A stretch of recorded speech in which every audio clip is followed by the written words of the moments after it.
You have 68 wins. You cannot 69 Mina. Hey everyone, it is the center of attention, Brittany Brooks, and you are watching Simply Reliable Studios. Come on over, Simply. I'm being see, earlier I said something stupid to him, and now this is my receipt. Okay. Sabu's just sabotaging you. Yep. He sure did. Hijacking. Yeah, he's taking over. Hijacking is a better word. You're right. Good luck. Shout out to Simply Reliable Studios making their Symphony debut, sponsoring this match and the entire Dragon Kai demonstration. Heyo, this is Jack Cartwheel. You are watching Simply Reliable Studios. Say his name and he appears. I believe in Noah. I believe in Datula. The Meltzer of the multiverse. Who the fuck wants to compare themselves to another? How much of a mark do you have to be? You couldn't even pick a professional athlete. You went with a fucking journalist? Grow up, man.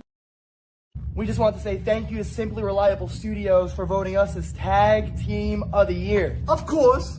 Because you know what they say, right? If you can't swim, you're bound to drown. Tonight, she is sponsored by Simply Reliable Studios from Orlando, Florida. She is everybody's favorite BFF, Izzy Marino. What is going on, everybody, and welcome to the weekly moderated insanity known as the Shenanigans here across the Simply Reliable Studios brand of channels. It is I, your moderator extraordinaire, the Renegade of Wrestling, JJ Williams, back in the host seat, joined by the Island of Misfit Toys, the Simple Man Noah Foster. Hello everybody, and welcome back here once again to the Simply Reliable Studios. You know what this is? Perhaps some friends, but voice us for a great for All Things Professional Wrestling. Damn it. So without further ado, let's go ahead and bring in the rest of the panel. First and foremost, my partner in Love the Bed in AEW. We call the rest of the life and probably upset stomach mindset for some other stuff tonight. It is, of course, Mr. Reliable, Simply Reliable, in true original form, Walter Cruz. Ronda won in literally 17 fucking seconds. She tackled Gina. Gina fought a little bit. She turned to the side, got that armbar, and she tapped. Literally 17 seconds in the first round. Well, at least I know I can last longer than Gina Carano. We've got one half of the Canadian connection and a man who just got done doing some hockey coverage with the Scat Boy. Nick is here. What is up, sir? Why were you guys talking about boobies for 45 minutes? Theme of the week, today's. She's yours, she's mine, she's our Canadian friend, Ash. That's actually elegant and not fake. Hello, Ash, how are you? Enough is enough. I've had it with these motherfucking AEW wrestlers winning my motherfucking New Japan title. Make sure you tune in every week because you never know who's going to drop in to join the Shenanigans. We do have the man who started it all. Jeff Meacham is with us. I'm impressed with what's going on at the JCW. I'm happy for Russo. I'm happy for Vito. I am a viewer, again, when I can get home and sit my ass down for a half hour, whatever it is, and enjoy that shit. Popping out before midnight virtually on this app. It is my cohort as fellow gamer and crazy wrestling watching aficionado, Charles Schultz, will also be joining me tonight in the fray as I welcome you into the Shenanigans once again at the end of this fine Saturday. I just want to keep seeing Mr. Guana show up every single time and just Polyaska. I'm still agreeing with JJ. We still need that freaking multi-person puppet match. A puppet is not a competitor! Sex dolls are competitors if you go to the right company. Teleporting in via the morphing grid, our very own Pink Ranger is here. Hey, everybody. You know, I know the firing of Scott D'Amore is controversial, but I feel like he needed to go in order for TNA to grow. Don't get me wrong, we had some good stuff under Scott D'Amore, but the company was just stagnant. And look how much they've grown. If this is what it took for her to acknowledge some of my NXT talent, then I'm here for it. Because we know she doesn't work Tuesdays. So the fact that she watches Thursdays and is still getting exposed to my talent, like, hey, something happened, right? She told me the other night that Trick and A was some of the best stuff in TNA. Yeah, I actually really did like Chicken May. I was completely shocked and blown away to discover it was Chad Gable under that mask. I had no idea. I would have never guessed it. I never saw it coming. This was just mind-numbing. This was like the reveal that Juan Cena was John Cena. I never in a million years would have guessed that Chad Gable was going to have that. Is Tweet ever going to lose that title? Well, everyone can be a dickhead, but how strong of a dickhead are you is the real question. I have a pretty strong dick. I'll take your report. Good night, everybody. Hopefully no one else heard that. Cool. What is going on, everybody, and welcome once again to the weekly moderated insanity known as the Shenanigans. It is I, your moderator extraordinaire, the Renegade of Wrestling, JJ Williams, here to anchor things for this evening. We have a panel, a gaggle of fools, as the simple man Noah Foster would say, waiting to come into the studio. So let's go ahead and begin bringing them in, including and beginning with the simple man himself, my cohort and co-host in all the shenanigans. Damn it. How are we doing tonight, Noah? I'm tired, but I'm all right. Been a long day, but here as always with the shenanigans for the 2 hours before going to bed, before more important things that are ahead Sunday morning. So you know me.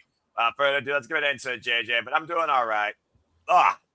Sounds good. Sounds good. Usually we save this guy for last, but God damn it, we're going to give him his just due since he was the first person to actually pop in here tonight. The Nick Fury of the Simply Reliable Studios is here. The man who assembled the Avengers, Jeff motherfucking Meacham, is here. How are we doing tonight, Jeff? Been a while. You're muted, Meacham. Botch. Wouldn't be Jeff without a botch to start with. There we go. Thank you. I hadn't watched it open yet because I've been working every Saturday. I did not need to be reminded that Noah has a strong dick, so that's cool. Okay. I don't know what the fuck to do with this show going forward now. I'd like having Noah say it out loud was the best part. It's one moment of Noah Ferguson, and you never hear the end of it from the late. No. So between that and like I said in the comments, may the Noah crash outs over Chad Gable forever live, because they will never be here again. Because now we know all along that he was El Grande Americano. Just so sad that we have to lose these crash outs because of AAA's tremendous booking. Let me just heap all the praise on Mark Calloway. But the greatest wrestling match for WWE of all time, right? Can you still can't fuck with that? And it's not just Meltzer saying it, Sports Illustrated saying it, Bleacher Report saying it, ESPN is saying it, NoDQ.com is saying it. Damn it. Oh, it's always good to come home. But I digress. Yes, because there's still one more person at least. Two more people. Else popped in. Okay. Two people. Yes. See if that's it. We've got to bring in the other gentleman who made up the commentary team today for Night of Champions. Yes. The man who shouted so loud, I think he ruptured my eardrum. Yes. When the unthinkable happened in the main event, and we will get to that in a little bit. But Mr. Reliable Walter Cruz is here. Yeah. Hello. What is going on, Walter? Nothing much. I my own ears are ringing. I didn't realize how loud I got. Yeah. Gotta be careful about that. What, though? I was telling Jay, like I said, we'll talk about it, but the moment before, I think, is what's so poignant, because you and I are both like, all right, here we go. We're resigned to our fate. Like, nope, groundbreaker. Just kidding. Yeah, it was something. I'm looking forward to talking more about it. And then last but not least, we've got to add a little bit of estrogen to the sausage party. A little long hot part, but all right. She's yours, she's mine, she's our Canadian friend. Ash. Wow. Orange Mountain Dew. It's a theme song. I'm here for this shit. How much of these shows have I missed? Been a while, I Jeff. swear this was a Noah thing because he's the one that always used to be like, she's yours, she's mine, she's our Canadian friend, Ash. And then all of a sudden it morphed, pun intended, into her own little entrance theme. Like, yeah, I'm here for it though. It's Yeah, catchy, fuck it's it. poppy, it totally fits. Ash, how are we doing tonight, Ash? It's all good in the hood, yo. Wow. That was the whitest, blackest gangster thing I've ever heard a Canadian say in my life. If the bottom row is going for whitest person of the week award, it's going to be a toss-up now. That's worse than the dick comment. Yeah, that's fair. That's fair. Accurate. I wasn't thought expecting maybe it to be saying fair. that now too. When I ask them how are things going, and they go, "It's all good in the hood." I'm like, "Oh my god, you guys!" Like seriously, you can't speak like a normal person. It's going great. He's got a strong dick. It's going good. Yeah, it's all good. Welcome back, Jeff. There's not near enough booze in this new house yet. Oh my god. Next week. Next week. Oh wait, I no, know. fuck. Never mind. I know Noah resents me every day for putting that in there. Yeah, I do. But like I told him, like, if you're the editor guy going back and trying to make an intro with funny comments and you come across that clip, how do you not clip it? Yeah, no kidding. That's fair. I can't think of anybody that wouldn't have clipped that for part of the intro. And the fact that it's the end. Yeah. Good night, everybody. Hope nobody else heard me say that. Like, perfect way to end everything. And it perfectly fit. Beavis and Butthead would definitely watch something just because the next line would be, "Hey, he said dick." That's the main reason Mina Shirakawa is still in there, because Beavis and Butthead watching a hot chick talking about 69 is totally something they'd be watching. It is so funny how the opening has evolved since you've taken over the editing of the open, and just the fact that those two dipshits are still there watching us and watching the intros and the clips and everything is great. I love it. I mean, I look at it like this, and yes, it definitely, it sits with me a little bit because obviously I grew up on Beavis and Butthead. I don't know about the rest of you, Ash. I think you're a little too young to have really grown up on them. You might have seen them in, here and there, but I don't think my grew up dad on used to let me watch Beavis and Butthead with him sometimes. Do I remember it? No, because I was a very small child. So yeah. So the way I look at it, it's like, okay, Beavis and Butthead, what are they known for? They're known for sitting back and watching music videos and channel hopping through the stuff that they think sucks. Yes.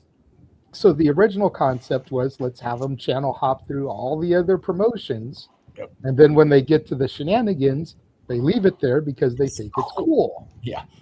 They put the remote down. Okay, cool. Well, over time, and especially this year, since January, our stock has risen so much. Yeah. With promoters and talent and, some of the people we have had on the show and are going to have on the show, that we've got all these clips now of people shouting us out, like Bust in the Brain when they received their Tag Team of the Year award. We've got the sponsorships and the people talking about us on commentary or doing the ring announcement. We've got, the little promo videos from Cartwheel and Brittany shouting us out, like, okay, so let's have them channel hop through this. And they realize they're going through Simply Reliable Studios, like they keep hitting these different clips of us. Yeah. And then, bam, it hits the intro, and boom, we're off to the races. And again, the remote goes down because the entire intro plays. And now here we are. We're into it.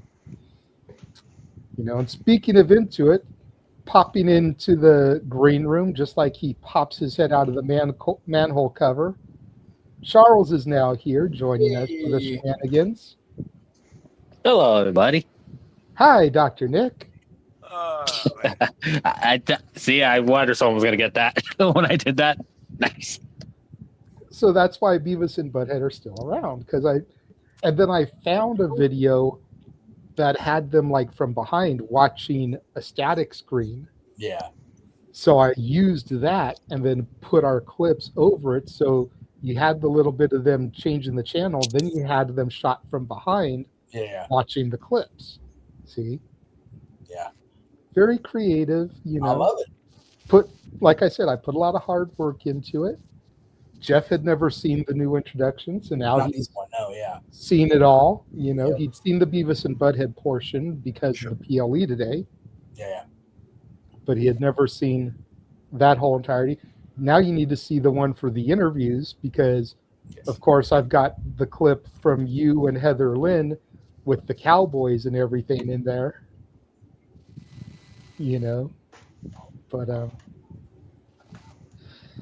that all being said, now that we've wasted about 15 minutes just talking about the introduction. Yes. How are we doing tonight, everybody? We've got a decent crowd coming into the chat room. We've got almost 60 people watching us already. It's probably not burnt out from earlier. Because this is the first Shenanigans that is going across Aaron Rift's personal YouTube and X account. Right, that's right. Night of Champions was the official kickoff of this, if you want to call it, partnership or collaboration. Yes. The couple interviews we had prior to that was like the soft opening. Yeah. Night of Champions, and then Forbidden Door tomorrow. That's hard grand opening, man. We've kicked the door off of everything now. Yes. So I'm sure a lot of those 60 plus people are watching on his accounts, which is cool. Hello and welcome to all of the new eyes on the Simply Reliable Studios and the Saturday Shenanigans. For those of y'all that have never tuned in before, essentially Saturday Shenanigans is a more R-rated, longer version of the No DQ review.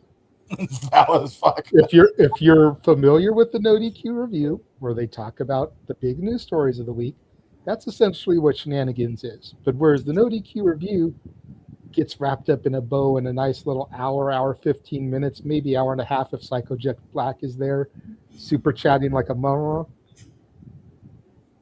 we tend to go 3 to 4 hours. Unless Noah's hosting, Noah usually can get the shit in about a nice 2.5 hours. But when I'm at the helm, we end up getting off the rails. We, go from wrestling to hockey to music to video games to it's insanity. Or as a pun here to steal Walter's gimmick that Jeff would be familiar with, it's a little midnight insanity. Yes, quite so. It's and whenever I happen to pop in where I'm available for, under 4 is not likely. Just saying. And to the point, Marshall here asking, when did we begin using the channel? This is the first time we've done Shenanigans on Aaron's channel. Yes, we are aware that Aaron's used to be the Cat Diaries. Unfortunately, Aaron lost both of his cats a couple years ago. I think it was now that Casey and Sassy both left this world. Aaron and I have been talking about having the watch-alongs go across his channel or No DQ channel for quite a while, and it just never really happened for a variety of reasons. But the gentleman in the top row made it happen, and I am again. You guys, when I'm not here, continue to lay the praise upon me, the founder of the feast. Call me the Nick Fury is a little much because I have both eyes working. I'm not a bad motherfucker like Samuel L. Jackson, but I'll take it. I'll take that title as the assembler of the Avengers. It is so cool to see Aaron's audience now watching you guys do your thing, and I haven't popped in watching me be part of it. It was really cool. It was cool knowing that a lot of the audience from Aaron's side was watching Night of Champions and watching the reactions that Walter and I had to pretty much the whole show. It was a great show today. So to answer your question, how we're doing, I am nostalgically and currently overwhelmed with gratitude with all things going on for you guys in the first half of this year. Marshall, I'll tell you what, if you can find me on social media, message me, maybe next week. Yeah. Let us try and introduce the audience to the regulars. Yeah. And then maybe next week we'll shoot you the link and we'll let you join us, because I'm sure Jeff won't be able to be here next week. I can't, yeah. And you never know about Ash and her work schedule. You never know Charles. And you definitely never know about the other half of the Canadian connection. No.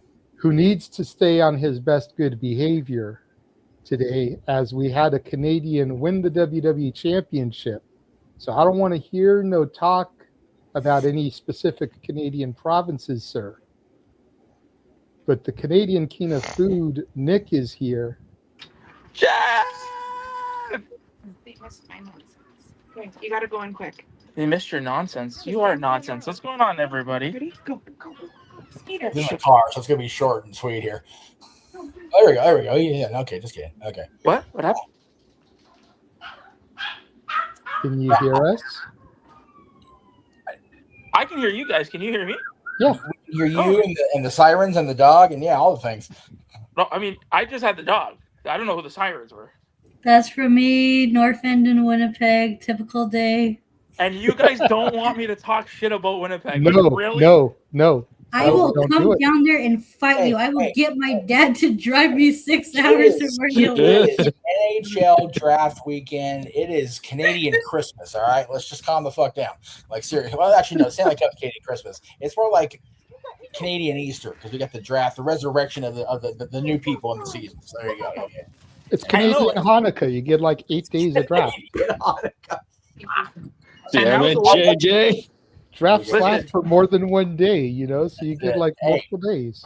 Hey, and it was a good draft. Everybody I follow did pretty well. So it was a really good draft. Really, we're not here to talk about drafts. I'm sorry. The Stanley Cup, though, the Stanley Cup can't be Canadian Christmas unless they all get lump of coals because they never won it. Listen, there's only one thing. There's only one thing that matters in the Canadian in the draft today. This year, there's only one thing. Now I got 2 McKennas I have to cheer for. It's valid. That's it. It's valid. I got 2 McKennas I got to cheer for. So I'm good.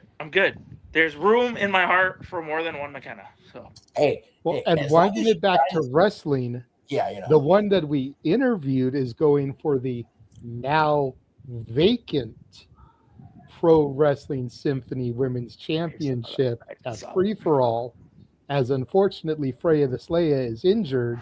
Yeah. So her partner Sigrid, the former Erica Demia, now known as Anya Rune, I think.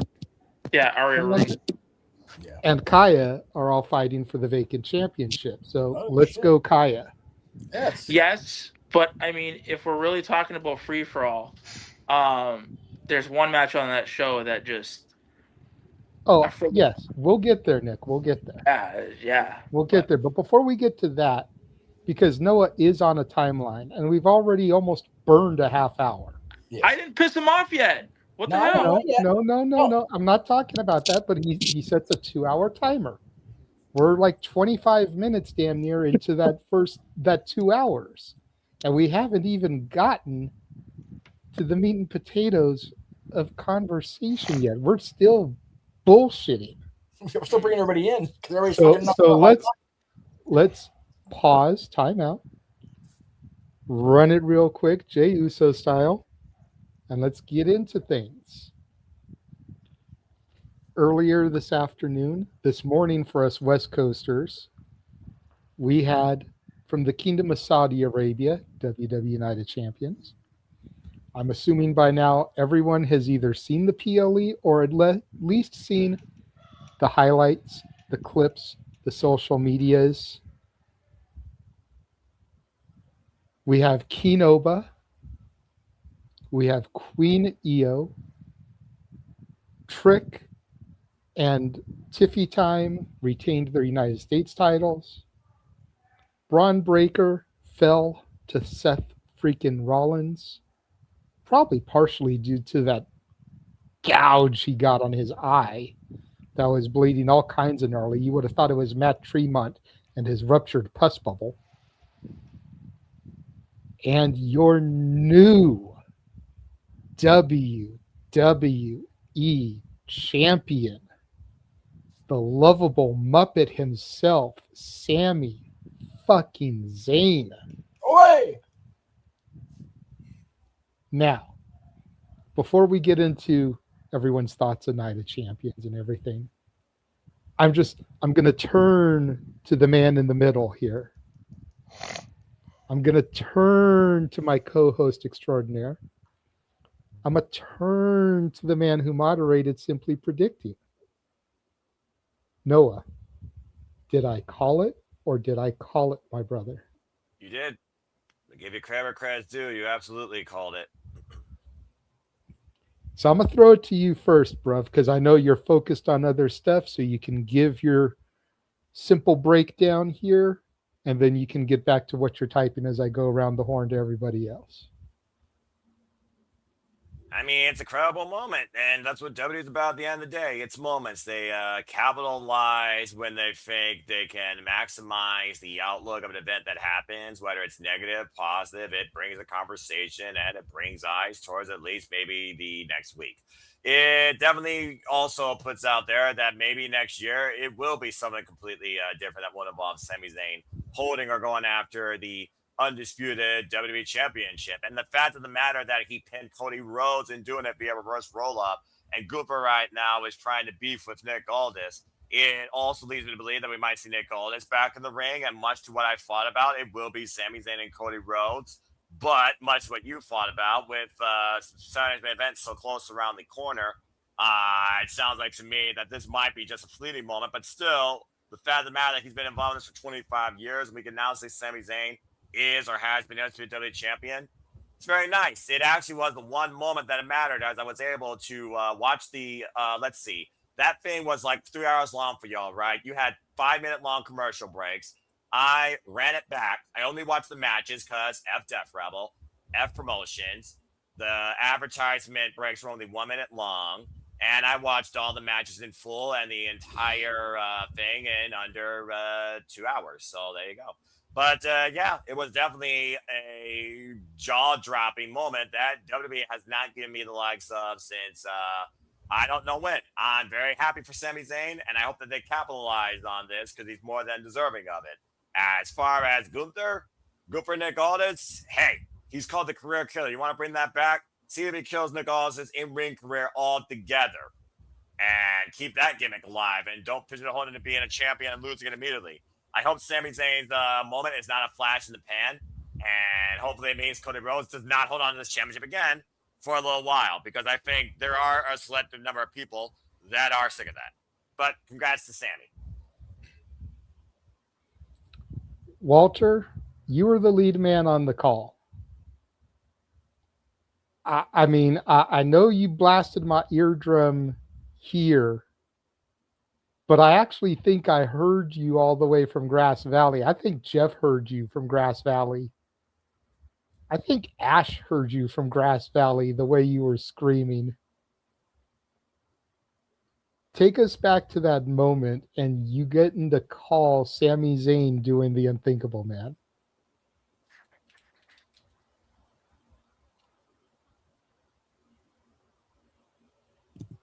He's muted. Botch. It means a lot because, like Jeff said, the moments before that, you get that double crossover, and I was like, here's the bullshit. Gunther's going to fall out of the ring, and it's going to leave Sami. And for him to reverse that and turn it into a simple roll-up or cradle, whatever you want to call it, victory roll, whatever that's really called. Reverse roll. And then get the three, like, yeah, I was loud as hell, and I'm so happy for him. Like they finally pulled it, and I was thinking it because I said the amount of times that they kept making Gunther say, "You never been champ, you never will be champ, you never." I was like, ah, they're freaking teasing. He's gonna be champion. I just thought they were gonna wait and have him win the Rumble in Saudi and win it at WrestleMania. But the fact that they did it here, you know, we talk about overused chants that you deserve it is very overused. But god damn it, if it's not really meant right now. No one deserves it more than that man. I think me screaming, I think the only person that was probably louder, but he wasn't on video, so we get to see, was Kevin Owens. That man's got to be a proud brother, like crying for his brother, like that. Not literal brother, but his. You might as well call them brothers. And you guys followed his whole career, you know, from 20 years ago in a mask, thinking he will never make it. Then he finally makes the WWE, and then he goes through all these phases that he went through, from being the man in the bloodline and all that. He very well deserves it. There's great all-time greats that never got to do what he just did. Mr. Perfect never won the WWE title. Kennedy was hot when he was in the WWE, never won the WWE title. No. There are so many people. Owen Hart, literally his brother, best there was, best there is, best there ever will be. Owen deserved to be the champ. Matter of fact, when I did that top 10, he was my number one person to have never won the title. But there were so many greats, Hall of Famers, that just never got to get to that level. And Sammy is there. I don't care if it's for a flash in the pan. He said it after he won and he got interviewed. I don't care what happens tomorrow. I don't care what happens on Monday. My name is always in history. I can be called WWE champion. And it's true. You can never erase this moment. I don't care if somebody came in and cashed in right after, if they had the Money in the Bank and won, he still can say, I've been champion. And I'm so glad they did that. And he's from Canada, but he is Syrian descent, speaks Arab. So for him to do it over there in Saudi, among those people, I don't think a single eye was dry, and I don't think a single person was sitting down after that 3. 100%, you know, and we kind of said it during the Royal Prestige interview, you know, there may be people that have longer reigns than them. There may be people that have more reigns than them in the history of the Pro Wrestling Symphony Tag Championships, but they're the inaugural. Nobody will ever be able to take that away from them. Now, before I go to Jeff, who is on the call as well, I am going to ask everybody to turn your headsets down just a little bit, because I do have a snippet of the call here from the end of that match. Cody getting up. Is he going to hit Cody with the haluva kick? No, Gunther slaps the sleeper on him as he was running. Reverse. Cody, double crossroads. God damn it. And then he held on to Sammy as Gunther rolls out. Now we know what's about to happen. Oh, man.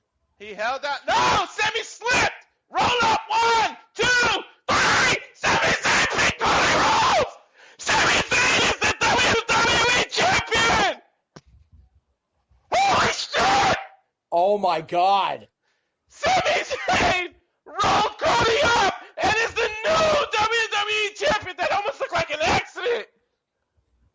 Holy shit! Holy shit.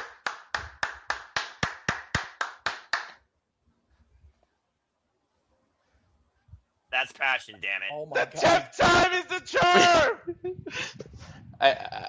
I don't even think I was that loud when Lola won the NXT title. You were not.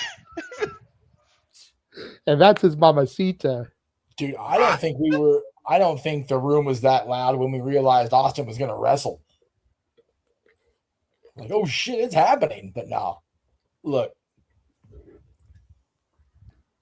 I don't recall who was in the audience besides me, so forgive me, Jay. But I was there when El Generico won a major grudge match that also happened to be for the PWG World Title against Human Tornado. In this little bitty, little bullshit armory in the middle of Van Nuys, California. I was there at Steenwolf when he and Kevin went to war in a ladder match and he became the PWG champion again. And I still wow myself at the fact that I got to be there when the two of them became the WWE World Tag Team Champions in Los Angeles at WrestleMania in the main event. With the gorilla logo on their tights. With the gorilla logo on their shorts, which flies under the radar, except it was on commentary this time, so that was cool. I can't even now, however many hours it is since it happened, I can't find myself believing that Sami Zayn is the WWE champion. It just blows me away. We sat there since those PWG moments. Oh, he should have been the Ring of Honor World Champion. And he won the TV title and the tag titles, and that's fine. Oh man, he should have been a longer reigning NXT champion, or he should have upset John Cena. He should have. He finally fucking has. I talked about it on commentary. The whole thing, the audible. Oh, they should have called an audible to Montreal. No, he should not have beaten Roman Reigns, because Roman Reigns losing derails basically every part of the Bloodline story since then. You think about all the good Bloodline moments, and yeah, the Bloodline kind of is what it is now. But between that moment and the Raw Netflix premiere, that Bloodline story was fucking Oscar, Emmy-worthy cinema. Look at you, Emmys. Paul Heyman and I are going to die on that hill together, motherfuckers. Damn right. Just like you're going to die on the hill that Ted DiBiase should be acknowledged as WWF champion. Don't get me going. All don't right, do it. let's not do it. Because goddamn it, he should. But this, if it ends in the Garden, if it ends in Minneapolis, he's right. Much like Rey Mysterio, much like Jinder Mahal, much like Drew McIntyre the first time. Drew McIntyre leaving that company, you would never thought he'd be back, let alone being the champion. Being a credible, us going, why the fuck was he not WWE champion before? Right? I don't know if Sammy will ever get that phrase, because none of us ever fucking fathomed this for him. Really. Simply predicting, yes, you did call it masterful, Nostradamus-like skills. I'm not even going to lie. But I think even in your gut of gut, it never was like, okay, yeah, it's a great story, but is it really actually going to happen for Sammy? And I'm having a very difficult time not welling up with tears over my friend being the champion. Yeah.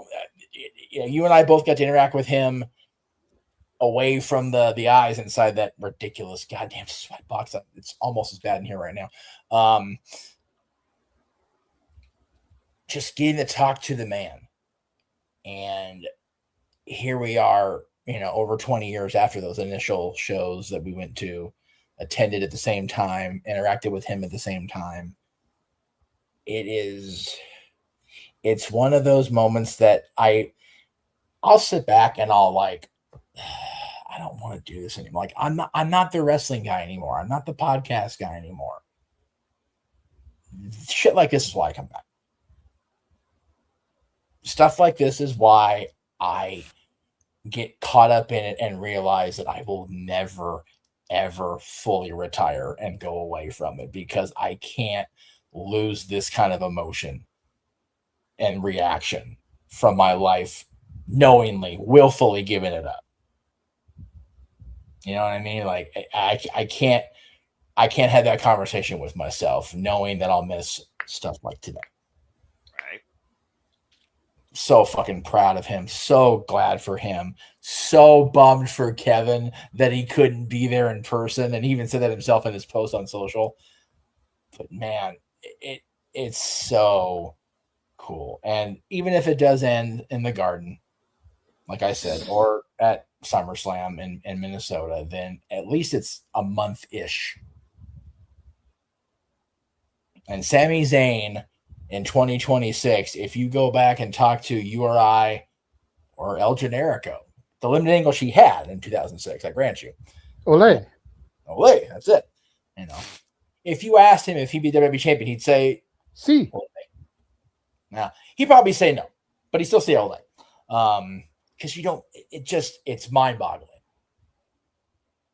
It's mind-boggling to think of Mr. Wrestling Kevin Steen and El Generico being heavy focal points of WWE storylines the last, 10 years or so. But it's fucking cool, and I'm here for it.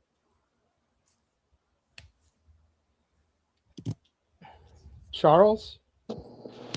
I still try to recover from that because I will admit, I was probably going to have this reaction or expect this somewhat reaction if this were to happen next year at Mania. I just wasn't thinking it was going to happen today until that 3 count happened. Which, consider I had the coverage, but watch while I'm playing, which is my ear was also still rattled by Walter loud. Now I know how JJ felt, even more. Loved it. I would say I want Sammy to hold that belt until he's past SummerSlam. As long as he drops it to someone else that's not Cody Rhodes.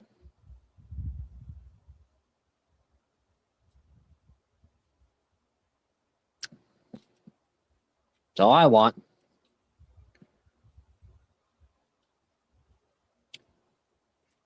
Whew. Go to someone else now. Ash? As I bounce back and forth here between then and now. All aboard the Zane train. Whether it be a long ride or a short trip, choo-choo. I'm waiting for the spaces tomorrow to see how many people are crashing out over this. I'm not going to lie. I'm waiting to see if it's as bad as when Jey Uso won the Rumble or not. Because part of me is just going to kick back and laugh. Just like one of my favorite memes, the dog in the burning house. It's fine. It's fine. It's fine. Everything's fine.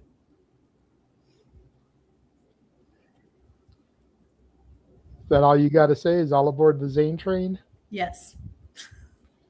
Nice and simple. Nick? Yes. Sami Zayn. Yes, it's your turn, buddy. Talk about it. Happy for him. Good that he finally won it. I mean, I wish he kind of won it at WrestleMania. But I mean, he won it in front of his people. That's great. Well, let's not forget, next year is Saudi Mania.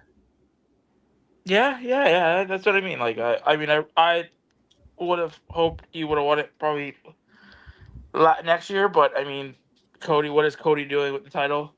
But I mean, I'm gonna call it a spade a spade.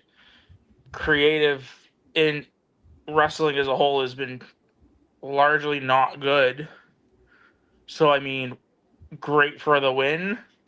What are they doing with him next? What feuds do they have planned for him? And where is this championship reign going? Because if it's literally just going to be until SummerSlam, then it's a waste, right? So hopefully they do something with him, and hopefully they put creative behind him, because obviously they didn't do it with Cody in this run. So see what happens. Well, to that point, and I said this on Simply Predicting, I said this during the commentary, so what if he does only hold it until SummerSlam? I think it'll do more for his character, because now, and I keep comparing it to a crackhead, he's like a fiend. He's had that first fix, and it didn't last long, and he wants to get it back. He was already kind of teetering towards some heelish tactics calling himself the last real good guy, but kind of being a little bit heelish, like Sammy was losing his shit. I think a short reign would be exactly what it takes to make Sammy lose his shit. Then you get focused Sammy. So that when history repeats itself at Saudi Mania next year, now you got a long run.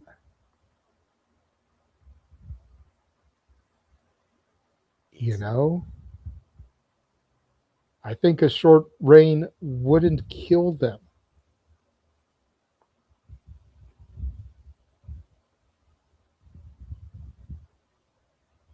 Nick? Oh, Nick, I was Sorry. talking to you, buddy. Like, if Sorry, you're gonna be here, you gotta interact. No, sorry, I had food in my mouth. That's what she said. That's what she did say. No, you're right. I mean, nothing. It always doesn't have to be a long reign. It could be a short reign to be an effective reign, but you only get there. It's just like we talked about with Royal Prestige. You only get this. You only get your first once, right? So, I just hope that they make this first count, right? That's all I mean. That's all I'm hoping for. Like they make it count. Because really, like again, wrestling in 2026 with, across both companies. For me, at least, I feel like there hasn't really been anything that is truly interesting. For me, at least. So, well, yeah, like I said, hopefully they do right by him, and they make this first title reign a memorable title reign.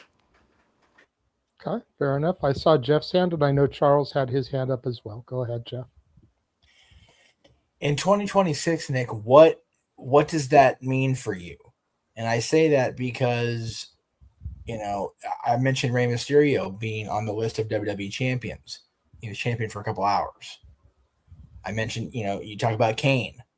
The character of Kane maybe didn't need the WWE championship or the World Heavyweight Championship. He did hold both, but he was only WWE champion for a little less than 24 hours. What does meaningful, what does Sammy's reign as champion being worthy or worthwhile mean to you in June, July of 2026? What does that look like for you as a fan? I would say, based on the company that he is in, telling proper stories and fleshing it out and being part of a grandiose storyline, I would say, right? Okay. Like, again, we always say, WWE and AEW, they're two different companies. One is more story centric, the other one is more wrestling centric. Yes. And in 2026, has WWE been telling these off the wall fire storylines like Bloodline, like the Bloodline was back so many years ago? I would say no. Yeah. Right. So I mean, I would want 2026. Based on that company, I'd want there to be proper story. Give us, proper feuds and builds. Tell that story, right?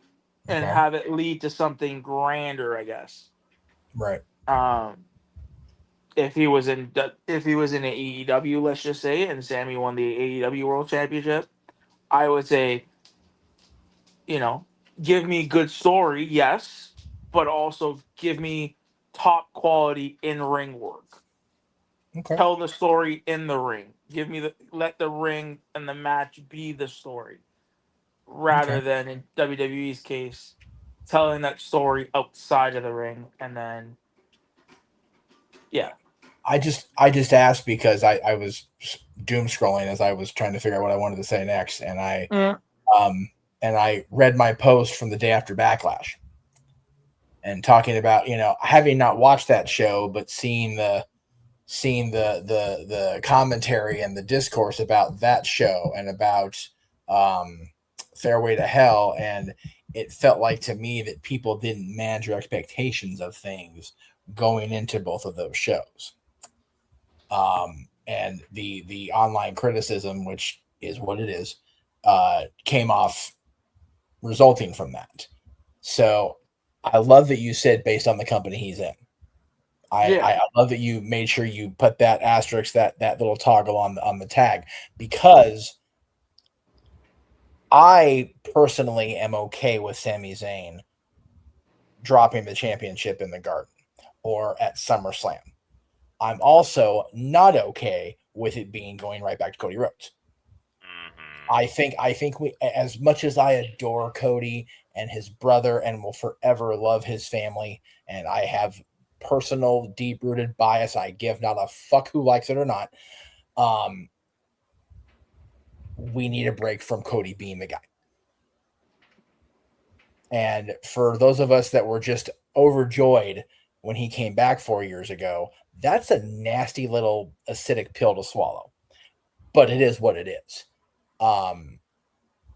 So I am all about him having Sami Zayn having a long, by 2026 standards, long WWE Championship reign. I want to remind everybody at home who most of you in the audience are part of the IWC. We're on the internet. We're talking about wrestling. We're a community. Therefore, we're part of it, whether we want to be or not. Manage your expectations. If he loses it on Monday, yeah, go fucking ape shit. Go off on your socials. Like, be those fucking twat waffles. But if he loses at the Garden or at SummerSlam, think big picture. Yeah. If he reigns beyond SummerSlam, fuck, dude, stand up and cheer for creative, because that's awesome. But, yeah.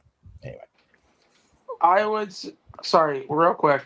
So the way I look at this, and again, like I said, I'm basing my answer on the company more so and where they are. I look at this championship win and I can see it being like a Darby win when Darby won his, right? Okay.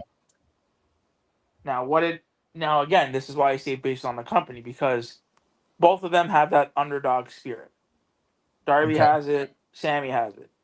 Yeah. But because they're in different companies, Darby's story was, how long is he going to go until his body breaks down? Yeah. Well, eventually we saw that, and that in that story, it was at Double or Nothing. It wasn't that, like, we saw that. Yes. I don't see the same with Sammy in WWE because they're I don't know. Again, where from what have they given us now in the interim before that?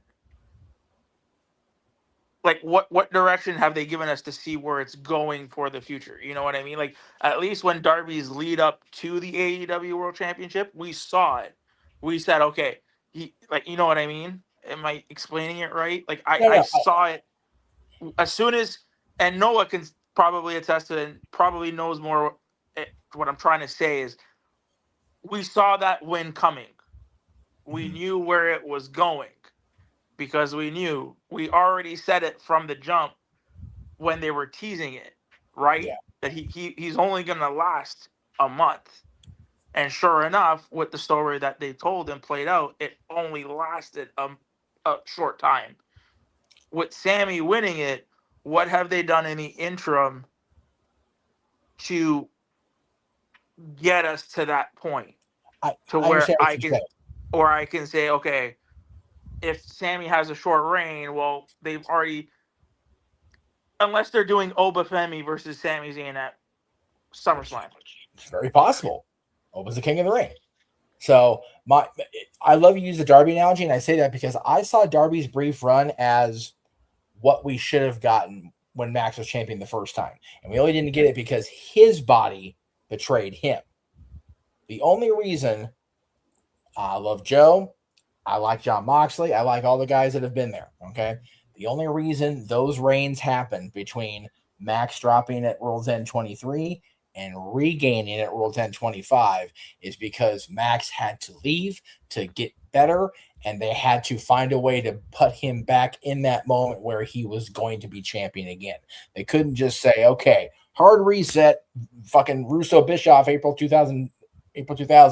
Just kidding. They had to tell a story to get there, and they got us there, to AEW's credit. Tonight, the story has been Sammy is growing frustrated. Sammy's always been the guy that's been there, being supportive, being the last real good guy, being the guy boosting everybody else up and getting told you're not worthy, being told you're never going to be that champion. I fucking said it in this show not 10, 15 minutes ago. I never envisioned that for him. That's your story. And if he does lose sooner than we think he should, JJ's point is valid. The crash out will be fucking extravagant. And then we get into Saudi and he wins it back, possibly. I'm here for it. I'm here for whatever happens. I try so hard to when I do pop back into the internet wrestling community to go, hey, let's calm our tits a bit here about creative, especially from Paul Levesque. Because, and again, I said this during the commentary today, I encourage everybody to go watch Chris Van Vliet's interview with Paul Heyman and Cody when he appeared on the Arowane show. Because I did not even consider the whole, Paul Levesque is serving so many different masters as the chief content officer, not just creative. He's in charge of everything that we see on internet streams, on YouTube clips, on ESPN, on NBCU, on every outlet they have. The problem is he also has to answer to the heads of NBCU and ESPN and, things like that. He's having to juggle. Tubi. Yeah, Tubi. He's having to juggle through at minimum 5 or 6 different, corporate network overseers going, okay, yeah, but on our show, we want this. That's a mucker feather of a challenge for anybody, on top of having to actually have the stories lay out properly, which is why I have been very quiet in this second quarter about criticizing the creative, because what I have seen, dude, I will forever point to 1993 through 95 and go, not the worst, because that was the worst. We don't talk about 1995. We don't talk We do about not talk about 1995. We don't talk about The that. less you talk about it, the better off you are. Yeah, I still see your hand, Charles. I haven't forgotten. Yeah, I about know, that. Charles. I'm sorry. I'll even say after Nitro, both shows were still pretty shitty. But end of 95, really 96, yeah, I don't want to hear anything about how bad creative is. Because no, it's not. It's not the worst it's ever been. By a country fucking mile.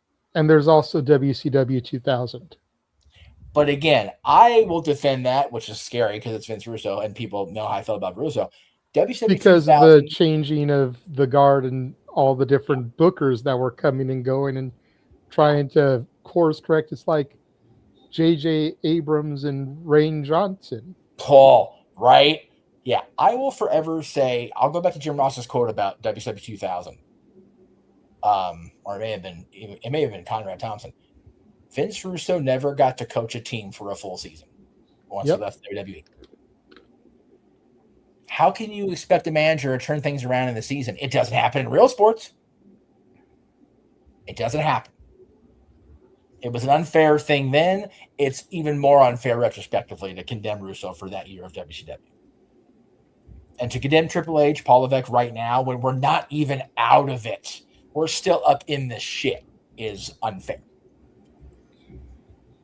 Anyway. For WCW 2000, at least you can make the argument that it's so bad, you can laugh at it. Whereas 1995, from what I've heard, there's nothing to laugh about. Dude, every Keen Mabel. I'll leave it there. I want to get to Charles because he's been waiting patiently.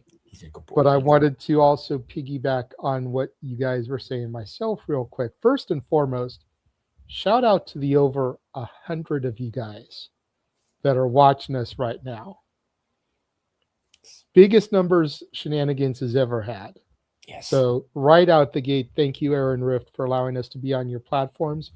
Every channel we are on right now has at least one person watching. And we are on the Casa channel. We are on, I want to say we're on Batty for Wrestling. We're on N Foster. We're on Walters. Yeah, we're on Walter. We're on Aaron. We're on Batty. We're on Noah. We're on Casa. Then we're on Walters X, the Simply Reliable X, and the Aaron Rift X. So all 8 channels that we're on right now have at least one person watching, over 100 people watching right now.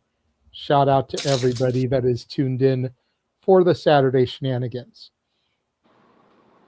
Now, before I hand it over to Charles, prior to coming in here tonight, I was watching everybody's favorite YouTube podcaster, no, not Aaron Rift, watched that earlier.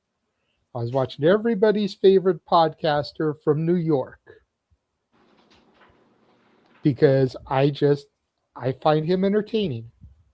You can like him, you cannot like him. I find him entertaining. The same way I found Howard Stern entertaining back in the day. He brought up a decent point, in my opinion, about Oba should go for Sammy. Why would you go after somebody that you might or might not be able to beat just to create a challenge for yourself? No. Go after somebody you can easily destroy to get your first title. So if we get Oba versus Zayn at SummerSlam, that leaves Roman open. Seth just ended his thing with the Vision. Seth has his sights set on the title, on his title, which Roman has. Now you have Seth versus Roman at SummerSlam. I feel like that just writes itself. Then Oba beats Sammy. We all feel Kenoba is going to ascend to his throne at SummerSlam. Sammy begins the next chapter of his story. I think he makes a good point. I think the booking logic there makes sense. Charles, you have been patient as fuck. Go ahead and peek your head out of the sewer and tell us what you have to say. One, talking about Raw, creative, and everything else. Do we talk about 2019 too? Or no? Oh, and speaking of Raw, let's not forget Monday night is a 2-for-1. It's Raw and SmackDown. Because the weekend is 4th of July weekend. So they're not going to do SmackDown live because of 4th of July weekend. They're going to do both shows on Monday. Can SmackDown. That way everybody can go home for the holiday weekend. Report back to Chicago, Illinois, July 6th for Raw. So let's keep that in mind. That I didn't think on that until you mentioned that. And the second point I was going to say, yeah, if Sam were to lose the title at SummerSlam, it should be to Oba. Because at that point, everything that JJ just said makes sense. But then the question I would have to ask, considering it's now Gunther's dealing with Nick Aldis now, what the hell do you do with Brock Lesnar at SummerSlam now?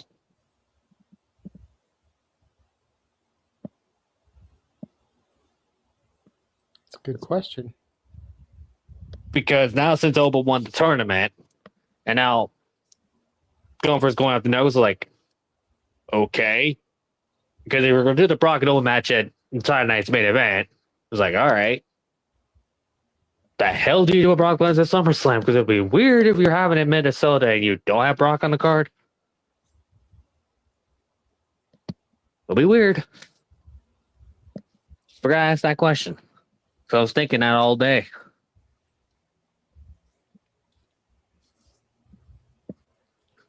Possibility. That's all. Interesting point. Valid. All right. Before we move on, does anybody else have anything they want to say about anything else as far as Night of Champions goes? Because we went around the horn, pretty much just talked about Sammy. Does anybody have anything they want to say about either the King or Queen winners? I feel like the Braun, Seth, and the 2 U.S. title matches are kind of, even though I think I got each of those wrong. Yeah. No, I got Trick right. I picked Trick to retain, but I picked Braun over Seth, and I picked Jade over Tiffy. That was 2 of my 3 losses there. Yeah. And I picked Livy to be Livy 2 belts instead of EO. So I went 50-50 for the day. Yeah, But does anybody have anything they want to say specifically about the King and Queen of the Ring winners? I'm surprised they went with logical booking, if I'm going to be honest.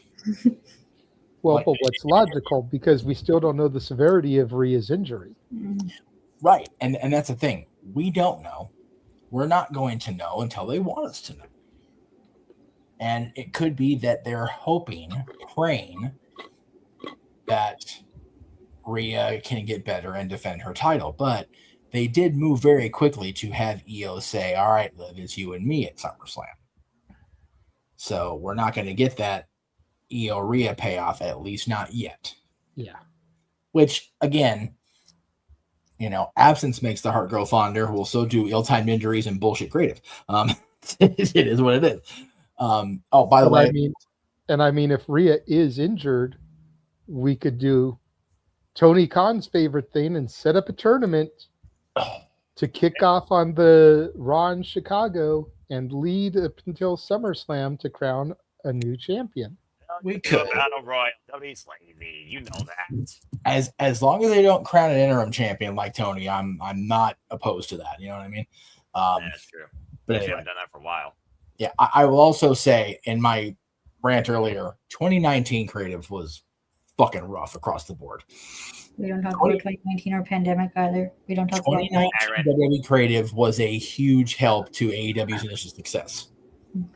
I'm not going to criticize pandemic booking too bad. No. Only because, Ash, that's when I came back into it. Yes. Oh, yeah. I didn't know of the dark times of 2019. You're very I fortunate. came back during the Thunderdome era. Yeah, and Fair enough. It's also the reason why I still hold Rainbow Bright NXT to such a high degree. Yeah. And why Noah still scoffs at me for it, because I wasn't watching for the Black and Gold era. Right. So my first exposure to NXT was 2.0 NXT. Yes. Had I been exposed to Black and Gold, maybe I wouldn't like 2.0 as much as I do. Right. And 2019 WWE creative was rougher than sandpaper. On the flip side of that, though, AEW having the opportunity to just get that audience drawn in, for my money, when Roman Reigns had to dip out of WrestleMania due to the possible threat with his leukemia being affected by the isolated atmosphere, they talked about in the interview this week, that pullback on that couch, that god-awful couch that Vince McMahon hated so much, of Roman and Paul, saved Roman Reigns' career and gave us some of the best shit they possibly could have with what they had to work with. Yep. So, yeah, 2019, I will forever condemn the creative, but also thank you, because it got us out of the dark ages and back into the promised land that was the bloodline. But as far as the king and queen of the ring, I love that they went with logical booking. Io Sky has been she's been champion. She's kind of had a mixed bag of, working with factions and whatever for a bit. And then she's just been able to be on her own and just shine so bright. Whereas Liv Morgan, Liv could stand a peg or two to be knocked off of. And I think her losing this match without having to lose the title was key. If it had been a championship match and she'd have lost, I'd been like, okay, what are we doing? And she was cursed to lose the match. And she was cursed. So it didn't really hurt her. It only increased the power of Danhausen to the masses, which again, keep doing that. Keep doing that. Please just give me more Danhausen. Not like a whole show of it, but just have him cause this random shit of chaos that threads through. Mm-hmm. And I will take Frank and Miz all week, every week, because that shit, dude, I need to text Mike and go, God damn it, dude. You and Heyman both need Emmys now. This is ridiculous. Anyway. Mizhausen's my favorite thing. But Oba winning, it almost had to happen. And I only say that because we wouldn't be sitting here right now had Jay won, because the internet literally would have melted. We would have had no platform to use today. Accurate. So, and Oba, much like Brock Lesnar in his debut year on the main roster, is now the king of the ring. I don't think we're done with Brock Lesnar yet. Nope. I think whatever booking they've got in their twisted little bald-headed gray beard minds back there and creative has Brock Lesnar factored in against Oba Femi. Whether it's in Minnesota, whether it's in Riyadh next year around April, or whether it's in the Garden. Whether it's in the Garden in a few weeks, right? We don't know. And again, my whole thing about managing expectations, it's okay not to know. I swear to God it is, guys. That's the beauty of it. So I love that they're both king and queen. I love that the champions retained. Not a fan of the online backlash that went against Jade, particularly from who it came from. But, Jade, Jay's going to take it in stride and snatch everybody's bitches' wigs off, so she's not going to give a fuck anyway. Nope. And that's one of the reasons I love her. And rocking that purple's another. Damn, seriously. If everybody's favorite color wasn't purple before today, or, red, red shorts hugging things, then y'all aren't on the proper color wheel, clearly. But I digress. How they're getting away with that shit in Saudi Arabia, I don't know how they're getting away with it. Because the government's got to be going, yeah, okay, we'll allow it. It's live and live is loved in Saudi, so that's how she got away with it. That's probably valid. Probably the best balanced booked WWE show since this criticism of Paul Levesque really kicked into gear in the early part of the second quarter of the year. Because people have been on his shit. And I think this show was booked and presented very well today. Agreed. Go ahead, Ash. So I was going to say, I got a lot of my predictions wrong, and I couldn't not be any more happier about that. Right. Also, you guys was talking about Jade outfits. Can we talk about Io Sky's beautiful pink Power Ranger outfit? Goddamn. Dude, she was adorable. Tiffany's outfit was fantastic. I was worried that butterfly thing was rigid enough on the top, it was going to be sharp and dangerous, and it just kind of flowed with the outfit. I was like, all right, I'll allow it. I'm so happy Io won. I love her so much. Oh my God, I love her. I love Io. She's one of my favorites. I love that woman. How do you not love Io? Right? She's just one of those wrestlers who just, I see her and I'm just instantly happy. No, I concur.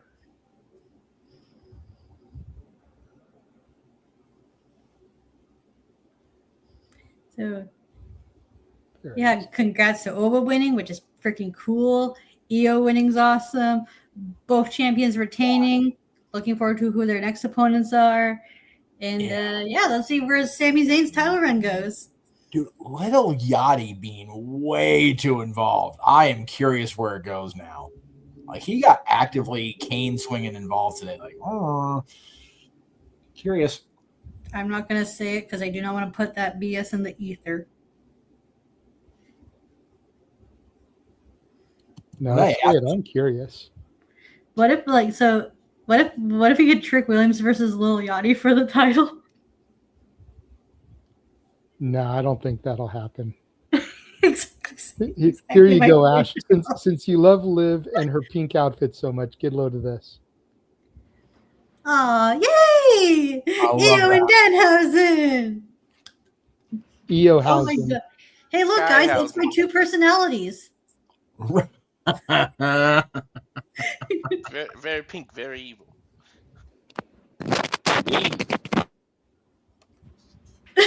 You okay there, Noah? Noah's face. What the hell? You know who Trick Williams should be facing next? Carmelo Oh, I Hayes. think I know who you're talking about, Nick. No, honey, not you. The gingerbread man? You'd fuck a bitch up, you're right. But guess what? Joe Hendry ain't no bitch. Dude, I need Hendry back on TV. I need Hendry Hausen to be a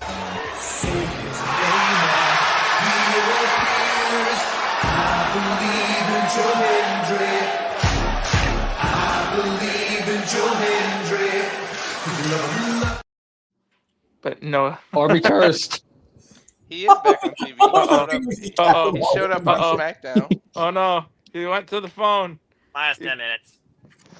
He showed up on SmackDown and helped make sure that what the hell did he do? Make sure the title was You mean Raw? The tag title. Yeah, Raw. He showed up and made sure the Profits won the tag titles. You know, it just took 10 minutes off of his time. Which means we've got about 33 to go. Yeah. You show him what I said about a certain animal in the desert. it'll probably Yes, and I be commented bad. back on it. You bad. You I'm here trying to get us canceled and shit.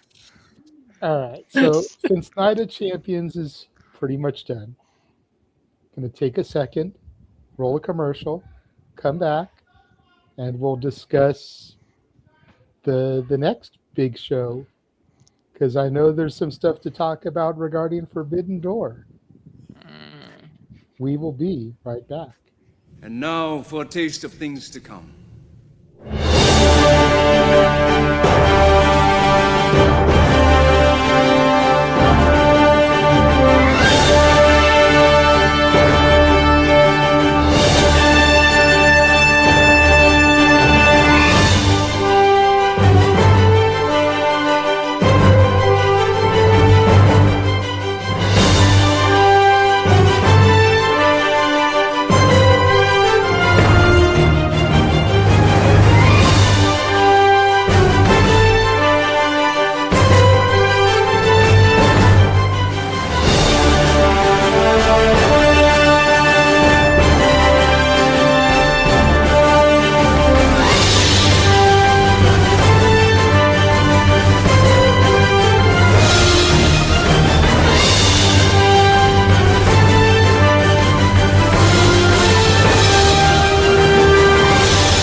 And it's really here that trailer show. Here at the Cinema Studios, we encompass, celebrate, engage, pontificate, analyze, criticize, and react and cover all the wrestling.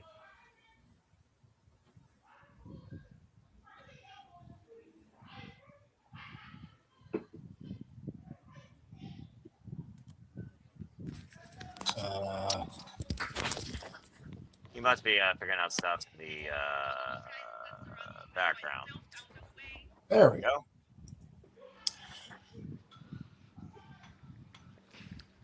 Okay, let me say today's a good day.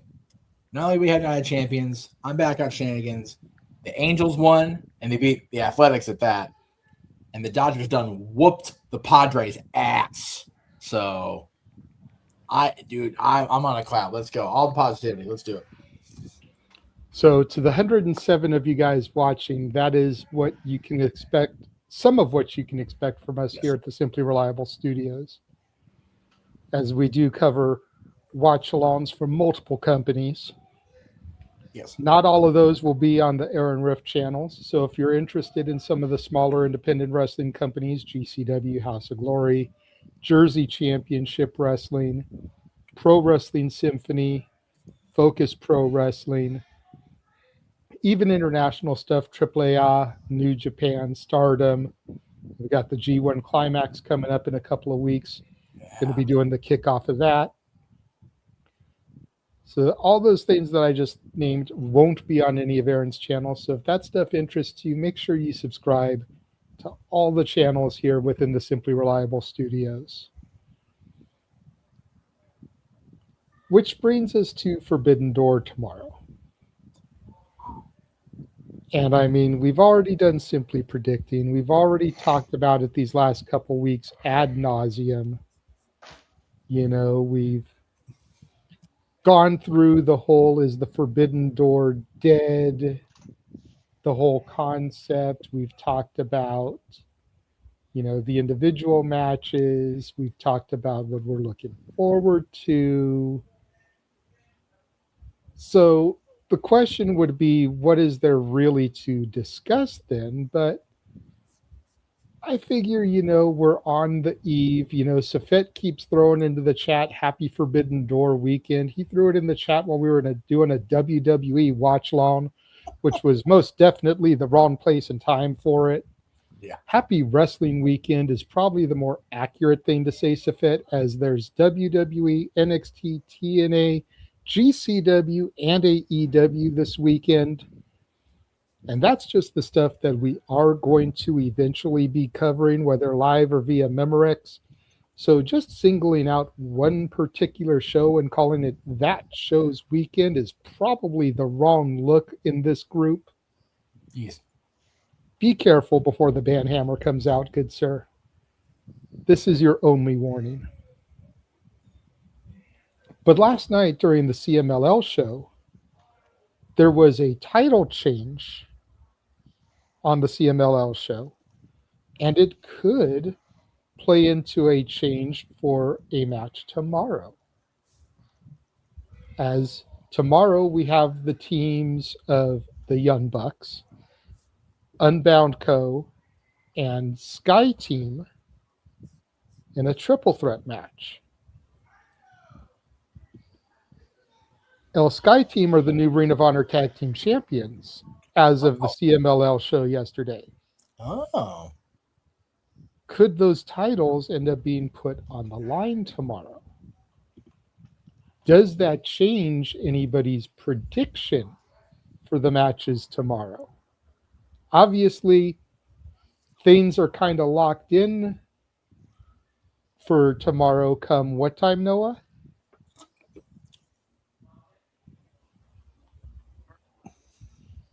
They're finalized at 7 p.m. Eastern Standard Time, and on the East Coast, that is literally today. Yeah. And as of right now, we don't know if any changes have been made to that match. So it's the type of thing where if the change is made last minute, you ain't got time to change your picks. Yeah.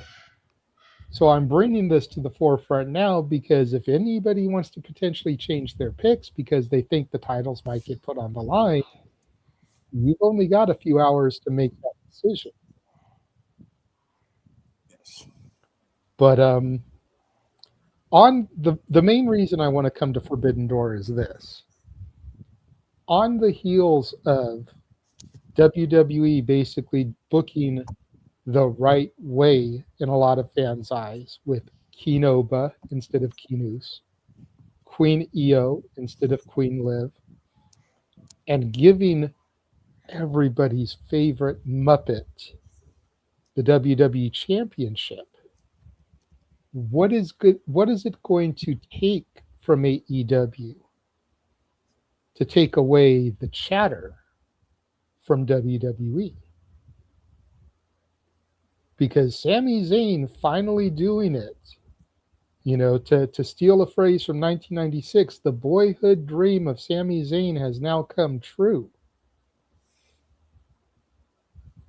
I think it's going to take something major from Tony Khan and AEW to take the talk point away from that. Yeah. What do you think it'll take? And I'll throw mine out there first, and then I'll go to Noah next, just because I know his time is limited, and then we'll kind of bounce around from Noah. We won't go in the same exact order, but I think the only thing they could do that would be equal, probably still a little bit lesser than, but on the same level, is Maya World winning the Owen. Yeah. And beating Mercedes Moné. Yeah. That's the only thing I could think of that they could really do that would take some of that talking power away. Because Mercedes Moné is Roman Reigns. You do not bet against Mercedes in a big match situation. No. But she's lost every title belt except for the Owen belt. And if her downfall is truly to be complete, I feel she needs to lose that Owen belt. I did pick Maya World in Simply Predicting, just like I picked Sammy in Simply Predicting. Yes. Will I go for 2 for 2? Will I go 1 for 1? Jury's still out. We'll find out in a few hours. Noah, what do you think AEW could do? And don't just say put on a kick-ass show, because AEW sets the bar in their pay-per-views and yada, yada, yada, because we know how you feel about AEW versus WWE. But from a talk point perspective, what is something that you think AEW could do tomorrow to take the narrative away from Sami Zayn becomes WWE champion? I don't give a damn about the talk. I'm introverted, but I'll go ahead and feed into your conversation because you got 15 minutes left with me. Pretty much Maya World is the one biggest thing I think that you could definitely do there, where you have a huge angle with Will Ospreay that affects the entire narrative going all in, yet you still somehow involve him. Other than that, I don't have much more to say to this conversation because I don't think like that, nor look at the business like that, nor do the this versus that. I watch what I enjoy, and I'm a different type of fan and always will be. So as far as your point goes, you basically hit the nail on the head. The Cinderella story. You capitalize on it or you fail on it. Otherwise, it's just going to be fed talk that I'm not going to be part of, or I'm just going to humor.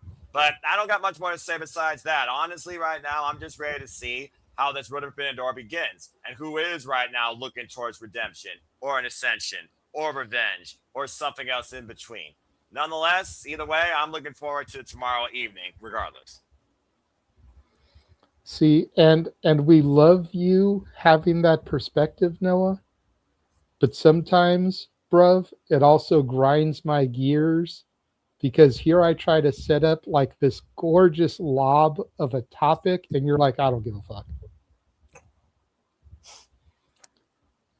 Irks the ever-living shit out of me sometimes, bro. Will never change, bruv. I am what I am. I know. All that I am. So, Boop, boop. So from that, we're going to go to the other Mr. AEW, sitting there with his hand on his forehead like, Jesus Christ, JJ, what the fuck are you doing to me? What? No. Hi, Nick. No. Why would I be sitting like that? I should have my hand on my head. You're trying to think of things that you can say about Winnipeg, Manitoba without getting in trouble. I know you. No, I'm not. Good. There's not. I'm not saying anything about Winnipeg, Manitoba. So we're good. There's a Pegger and a hell of a potential match tomorrow. I'm just throwing it out there. That's a good boy, Nick. Now, yeah. What do you think that Tony Khan and AEW could do tomorrow to steal the talking narrative from WWE and Sami Zayn becomes WWE champion. Announce Full Gear in Winnipeg, Manitoba. No, I'm kidding. I wish. Look, bro, What they're they not giving Canada like 3 pay-per-views. That ain't happening. No. If anything, Winnipeg would be getting World's End because that's the one pay-per-view not many people give a shit about. Let's be real here. Which is unfortunate, but And I mean, when you go to Winnipeg, it is World's End. Anyways, so Nicholas, On there.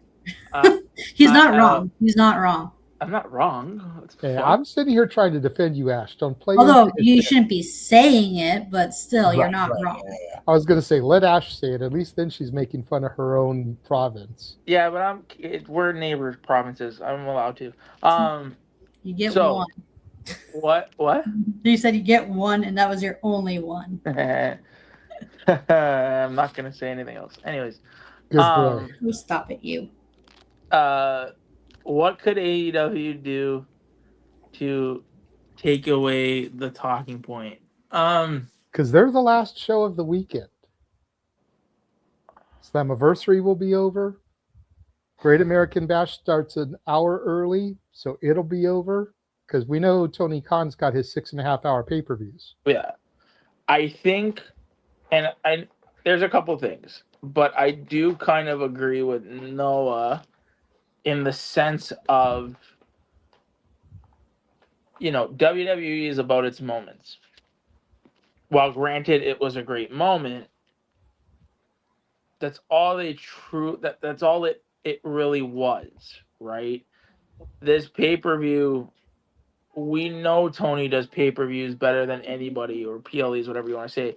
So I do think the event as a whole might take some steam out.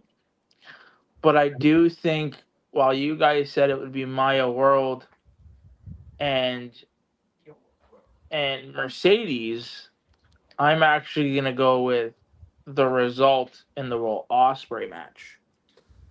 For the reason being is because we're all expecting that this was Will's tournament to lose, right? Everybody has pegged him as the winner. Everybody has said he needs to win this tournament.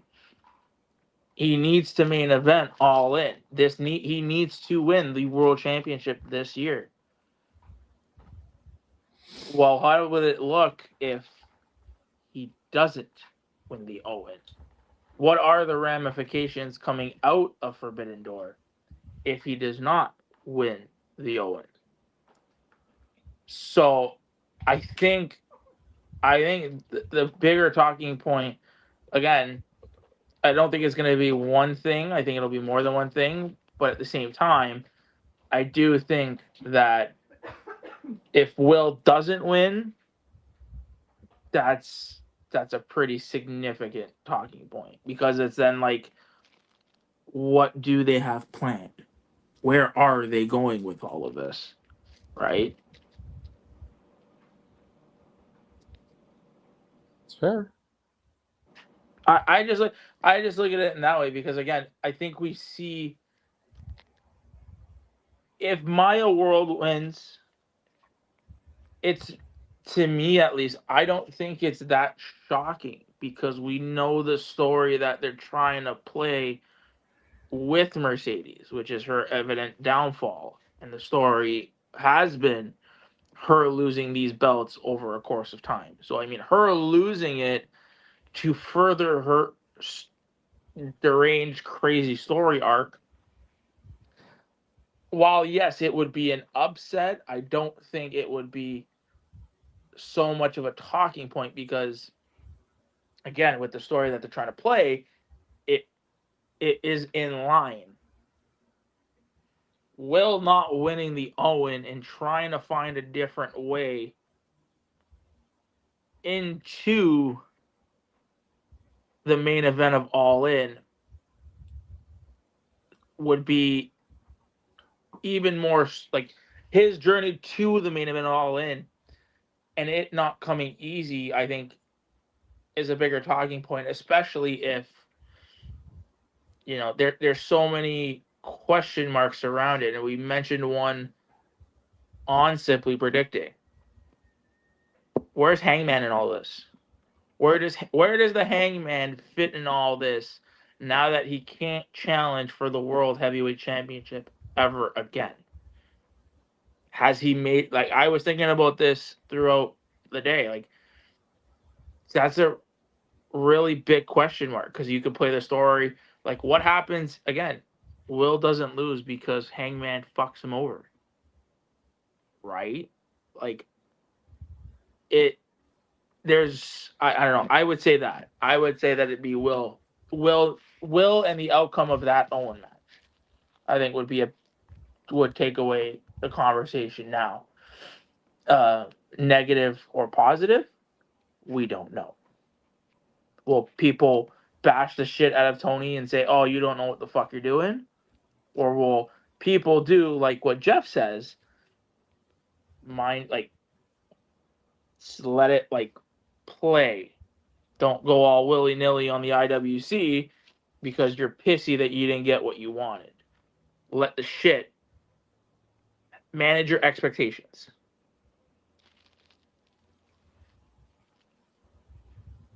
Okay. Short, sweet, and to the point there from Nick. Our baddie friend Ash.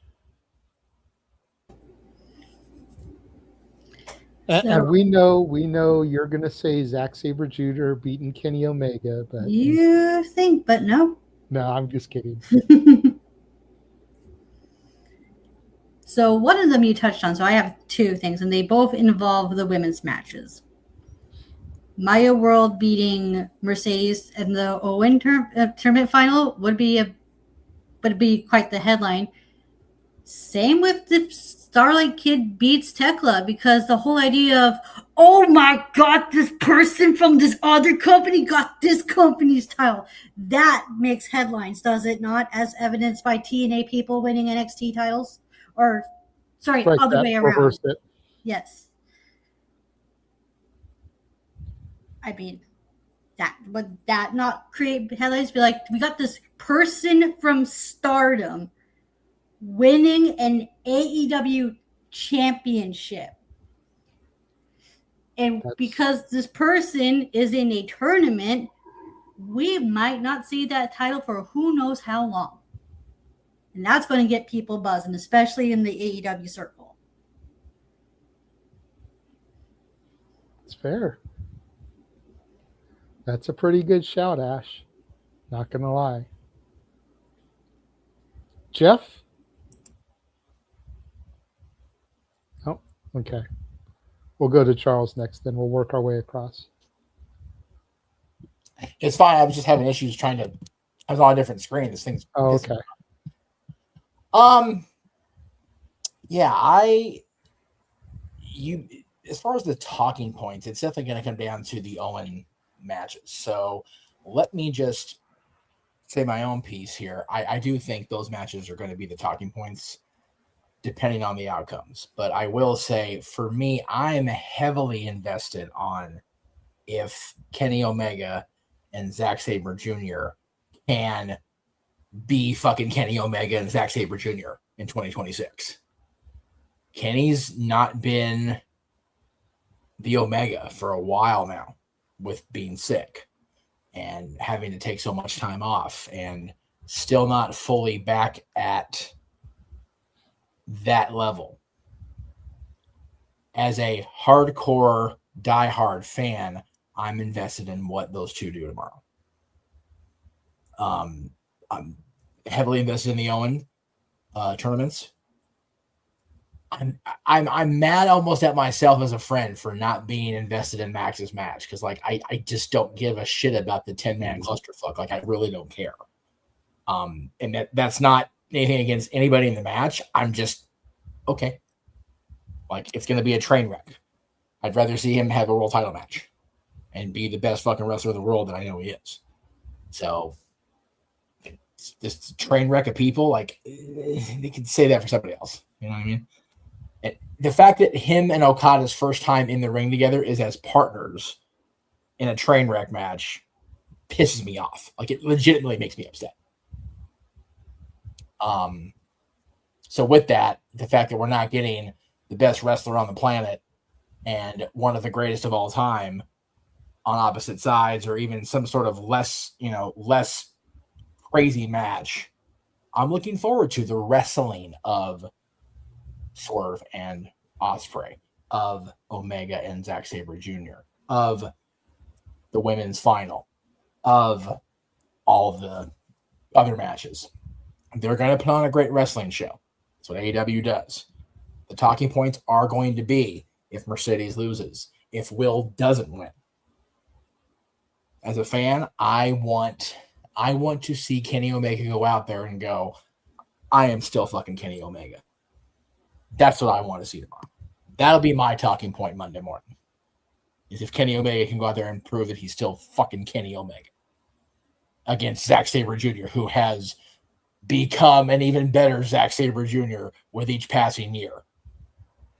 That dude could wrestle my ass and carry me to a Meltzer popper. Okay? He's amazing. Wow, that's really high praise. Zack Sabre Jr. could get Yoshihiko inducted in the Hall of Fame. This is valid as fuck. If you know, you know, folks. You do. You do. And if you don't know, we ain't got time to educate you. Noah's leaving soon. Just saying. Zack Sabre Jr. could get Chavo's wooden horse Pepe inducted in the Hall of Fame. He could get Chavo's horse Pepe unshredded before the induction. That's a deep ass cut. God damn it. Anyway. Speaking of shredding, he could get Pepper inducted. Oh, I just got sick. Oh, God. Oh, man. The tasty beverage, Jeff. We definitely don't talk about that. We don't talk about Pepper, nor does Al. Anyway, the talking points are going to be what they're going to be. So for me, other than those, I am fucking here for Kenny Omega and Zack Sabre Jr. If I can find a way to get access to the show beyond the commentary I'm helping out on, I am sat for that match. I know it's seated. I don't give a fuck. I'm not the hip cool kid. I will be flat on my ass in a chair. Fair enough. Charles, we'll go to you next, and then we'll let Walter bring it home. Gotta leave it to me, huh? Love it. Okay. The talking points is definitely, to Jeff's point, it is the finals of the Owen tournament matches. Because I would be very going, what on earth are they going to do now if Will Ospreay does not win the men's tournament? Because, at that point, they're going to do a multi-person match at freaking all in, or redemption. Some has a redemption. But outside of that, that's the only two talking points I could think of. I agree with for the weekend. Whatever happens in those matches. And that's why I cannot wait for the Kenny and Zack Sabre Jr. match. Just because it's going to be probably, it's going to be the most bashed insanity, no pun intended, when I say that. Actually, no, that was pun intended because Ash was right here next to me. I was about to say. So there you go. That was pun intended for you. But outside of that, yeah. I guess that's all I'm going to say on the matter. Move on to Walter now. Go ahead, Walter. If I'm being honest, I don't think they need that one moment. You don't have to try to compete with WWE. Just do what you do best, because you put on the best pay-per-views. Just go out and do what you got to do. Saying that, because the biggest thing that they could do is physically impossible, because all these people still have 90 days. But if those 90 days was up and you debut like a New Day, or you debut, then boom, you might overlap Sammy, because you're going to be talking about, holy shit, these people are elite now. But you can't do that because the 90 days ain't up. So just go out there and the only thing I think of, honestly, if you really want to do some crazy, if Will won the tournament and instead of waiting to All In, you call the same night and you make MJF defend it on this same night, the night instead of being part of that 6-man, and then you have Will Ospreay beat MJF for the title. That'll be the only thing that like that might get more views than Sammy's win. But I don't think as a company you need to compare it. Just go do what you do because they know how to put on pay-per-views. I'm looking forward to the whole card. I think Ospreay is gonna win. It's kind of like obvious, and I don't think Tony's gonna pull the rug from that momentum because otherwise, what's the story gonna be? Like, does he snap and go after the Death Riders? I don't think you want to do that. Maybe the holy crap, I didn't see that coming is having Bandito beat John Moxley. Maybe that, but I don't think you need to compare and necessarily have to try to overtalk them or have a bigger talking point. Because if you do it right and you do it as the whole pay-per-view, people will talk about your AEW loyalists are going to talk about this pay-per-view. The WWE loyalists are going to talk about Sami Zayn. So either way, it is what it is. Go ahead, Nick. I see you have your hand up. I just kind of going off of what Walter said. I pitched it on Simply Predicting. You could have a scenario where it's just, and I think I have to go back and watch the promo from Collision. But if I'm paraphrasing it correctly, John was talking about Will having to pull the trigger. Well, what if Will can't pull the trigger? Because that's not him. And you can take that story and take it to redemption, and it could be, can Will pull the trigger? And the only way he'd have to pull the trigger, and it would kind of bring everything back together, is if he pulled the trigger on John. And then you have John saying, you are ready. Because you had to do what you had to do. And then from Redemption to All In, you have Will trying to find his way into the main event. He has to do these hurdles. You can really... I've always said it. And we, again, trying to bring them, and I'm not trying to bring them up, but we talked on the Royal Prestige interview. When you get your first, that's the most memorable. When you get your first. This will be, if Will wins it at All In, this will be his first world championship in AEW. Right? You have to make it as memorable as you possibly can. Just like Bryan Danielson's was memorable as shit when he won it at All In. So having, and I'm not trying to compare the two, but how many people have complained and bitched and moaned that Cody Rhodes had to finish his story and there was no adversity in it? How many times you heard that? Where was the adversity? Where was what trials and tribulations did he have to go through to get his his WWE championship? Getting the shit kicked out of him by the final boss outside his bus in the rain. But you had that section of fans, is what I'm trying to say, who wanted a little bit more adversity. Who wanted them to tell us, put more roadblocks in his way. Well, this is the same thing. Don't just hand it to Will. Give us, I've said it repeatedly, I want Tony in 2026 to have fun with his booking. Well, this could be something fun. Give us a storyline. Don't just hand it to Will, because then it's not good. Yeah, he's going to win it, but you just hand it to him on a silver platter. Let the guy work for it. Will can. He talks about, being the hardest worker in the company. He always, whenever he always in promos, I have to fly there and back so many times. He always talks about how much he has to sacrifice. Dude, in his promo in Houston, where he's like, I banged my missus and then I flew all the way to Houston because she knows I love this shit. You know what I mean? You've told us how much and how dire this championship means to you. Give us some obstacles in the way, and what bigger obstacle is there than him losing the Owen and trying to find his way into the main event of All In? And then you do. I don't mind it being Swerve versus Will versus Kenny. If Kenny is the rumored, if it's not Max, right? You know what I mean? If the rumors are true and it's not Max and it's Kenny, right? And then who knows? Maybe at Full Gear you can run it. You can do a singles match with those guys. Like I said, I just want, don't hand it to Will. Make him work for it.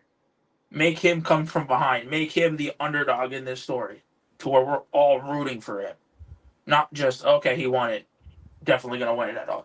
Him winning it at Forbidden Door does not make me want to watch weekly episodic television of AEW. I could just wait till All In and be like, okay, he's winning it. We're good. Give us weeks of television. Give us weeks of build. Give us that adversity that we sit there.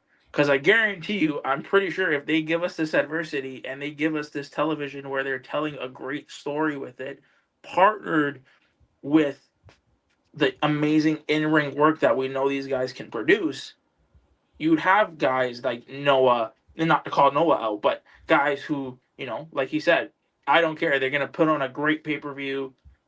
That's what I'm here for, kind of thing. You know what I mean? Like, if I'm explaining it correctly, like I'm trying to. I get what you're saying. Yeah. Yeah, I got what you were saying 5 minutes ago. No offense. Cool, thank you. Yeah. Little long-winded there, bro. But, you know. Sorry. It is what it is. You get my point. Adversity, good. No, I get Keep you, going. but at the same time, and this is another point that Mr. New York brought up, when something is there, you need to pull the trigger. And you need to stop waiting and waiting and waiting and waiting and waiting, because then when you finally do pull the trigger, no one cares. You know? I think we're at the point where if they finally pulled the trigger on LA Knight, nobody would give a shit, except for maybe Jeff and I, because they fucked him over so many times. Will hasn't been in AEW that long officially. You're going to your WrestleMania in his home. And Tony is a sucker for those moments. WWE may be the moment company, but he's a sucker for giving those hometown people those moments. So it's kind of the thing where if Will doesn't win in All In, is anybody going to finally care when they do pull the trigger? Because they didn't do it. You know? That's the other side of the argument there.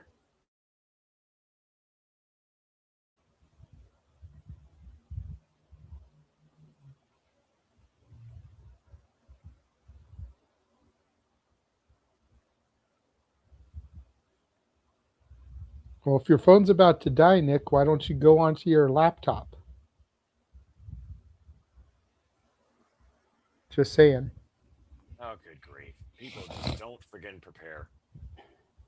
Right? Again, you look at both sides of the wrestling community. There's those that are like, Matt Striker, shut up, that's what's happening. Just enjoy the ride and see what happens. Hopefully they don't F it up. And then there's the other half that want to see something as cinematic as reality television. I am definitely of the sooner, and all I know is what Walter said. My brother, Yes, let's freaking go. Let's just go into this show and have a freaking good time and go from there. You look like you were going to say something, Jeff. Well, I honestly forgot just something about the Nick and the phone thing, but it was more of a haha. And once I didn't get it out right away, it went away. Oh. He's okay.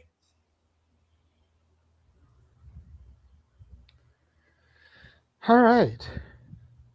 Well, that's pretty much everything I was going to talk about tonight. Walter did send me a cool little talking point in private message.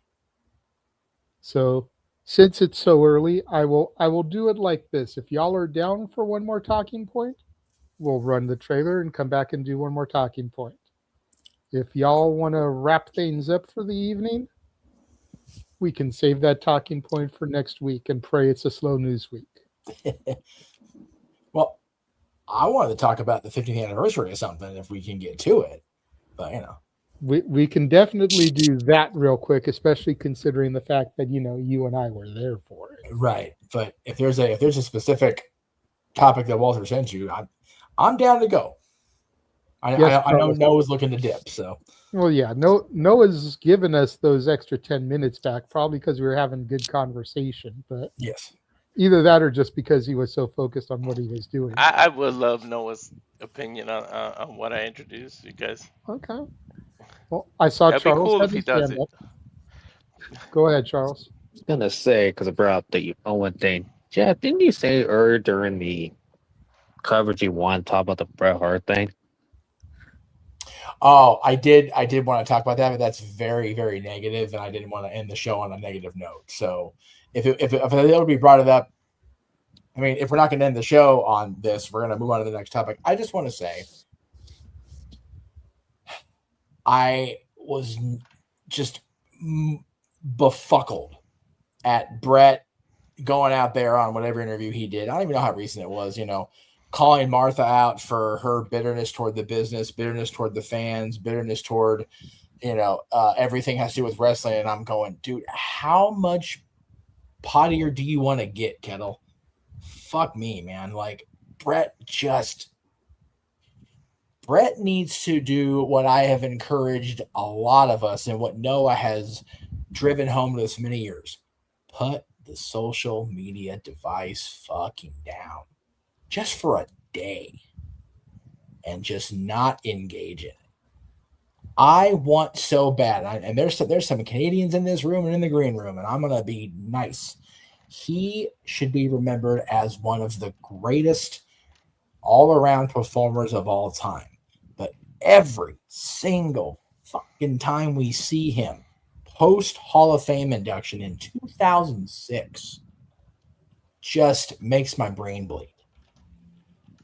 And it shouldn't have to be that way. He and I are simpatico. We don't like the Bill Goldberg. But instead, I'm just angry at him for just shitting on everything else every single time he opens his mouth.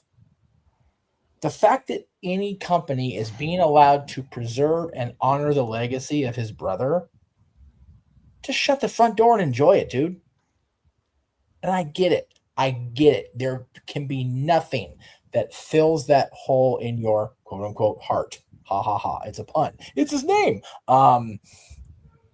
About everything that has happened in your career and your life since that fateful day in 1997. But you can choose to be above it or better than it and not engage in only the negative side of things. Engage in the fact that your niece is still the most prolific female performer in WWE history, still setting records and still ensuring the future of the business with her and TJ and what they're doing in Tampa. Mm-hmm. I will forever praise Bret, praise Owen and Jim and Davey and that family for what they did in the ring. I will further push Natty and TJ for the ability to preserve the future of the business and not and not giving into what could be a very easy temptation to just say, fuck it. Tomorrow, Owen will be like honored by whoever wins the women's tournament, whoever wins the men's tournament. I would love to think that Brett can just be okay with that and not focus on this eternal battle between him and Martha, or between him and the industry, or between Martha and the industry. Tomorrow's going to be a beautiful show. It's going to be a fun show. It's going to be a great pay-per-view. AEW delivers. I'm not like setting myself up for failure saying that. AEW is going to deliver. It's fucking AEW on paper. But I'd like to hope that Brett will just one day get over it. I hope for that for him. I really do. I'm very hard on him a lot on social when he posts, and I don't tweet a lot anymore because I can't help my fucking self. But when I have a platform like it's like, you know what? I want to say something, and if it gets me heat with my friend Natty, I'll make it right. But it just chaps my ass sometimes. Just does. Anyway. All right. Sorry. So now that Jeff has had his therapy session, we'll run our trailer, come back, and we'll discuss this Walter introduced topic. We will be right back. And now for a taste of things to come.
This is about students that trailer truly encompasses. We embrace, celebrate, engage, pontificate, analyze, criticize, watch, along, react to all the wrestling.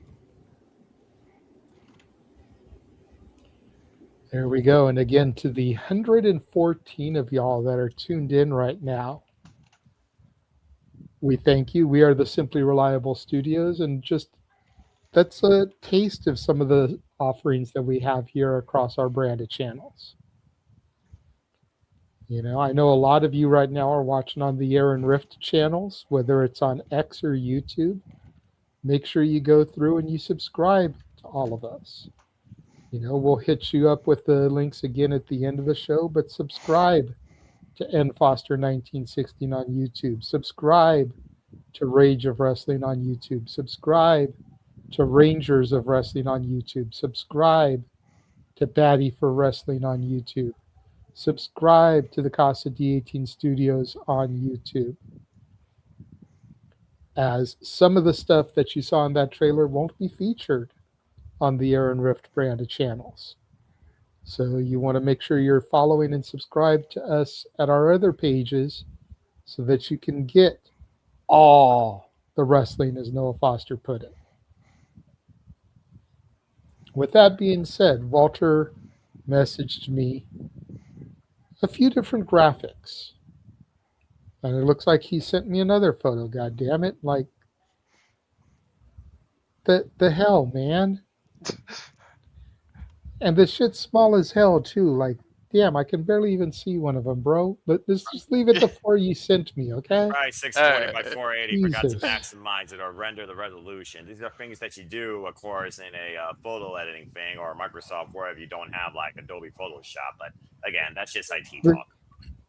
I love you, Walter. I'm not trying to bust your balls too much, but this is why Jeff and I are the guys that do the graphics. I'm just saying.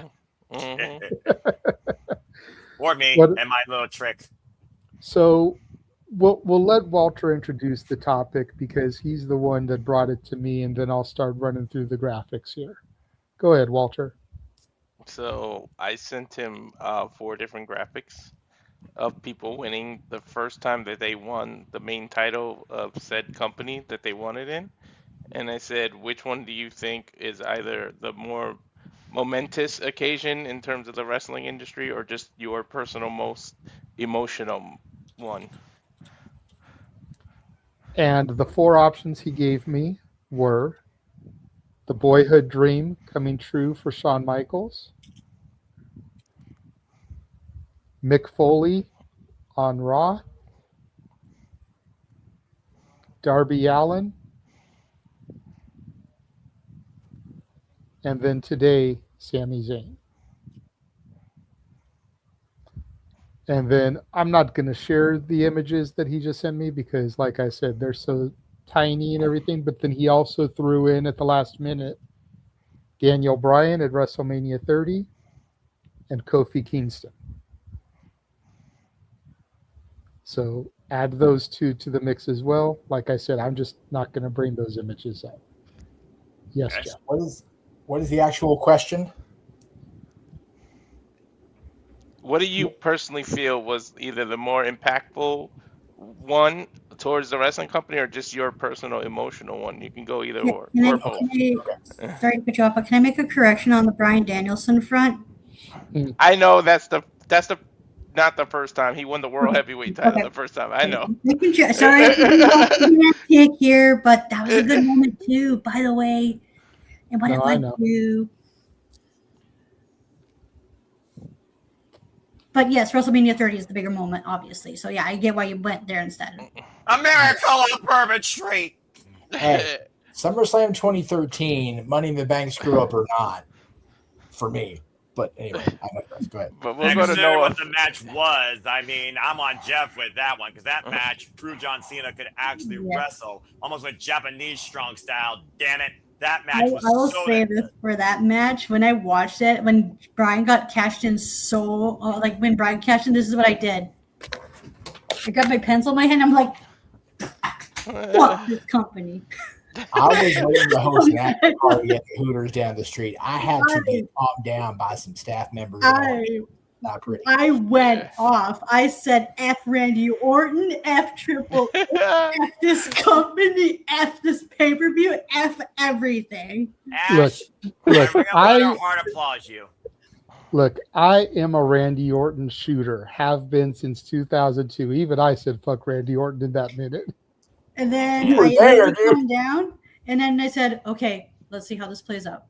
Those were my exact words. I shit you not. I'm like, okay, calm down. We're on overtime with Noah, so let's let Noah go first to be able to get sorry. You're talking about Bryan Danielson, so you also garnered a little bit more of my interest, considering I've been a fan of him since Ring of Honor, and he also faced Zack Sabre Jr., of course, once upon a time, so you know what? It's all good right now. You have my full attention.